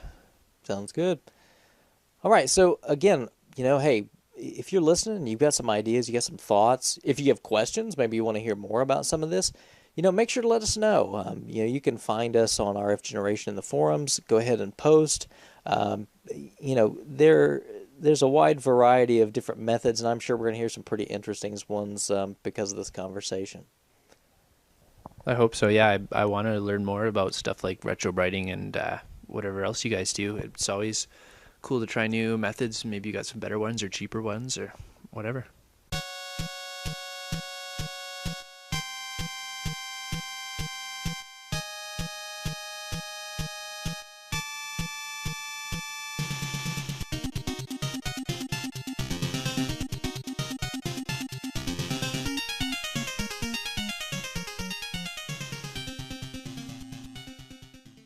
All right, well, thanks everybody for listening to this episode of the RF Generation Collectorcast, and I'd like to say thanks to our special guest, Wild Bill. Thank you very much for having me. It was a lot of fun. It was a pleasure. And as usual, Crabby, wonderful job. You always seem to bring an interesting bit to the show each time. What are you gonna? You've done stadium events. You've done the bikes now. I'm pretty scared to figure out what you're gonna find next. Yeah, I don't know. It might be all downhill from now on. We'll see. So, folks, you can find us several different ways. You can find us, obviously, on rfgeneration.com. That's kind of our home website. rfgeneration.com, home to a wonderful collecting database, some wonderful forums, great groups of people.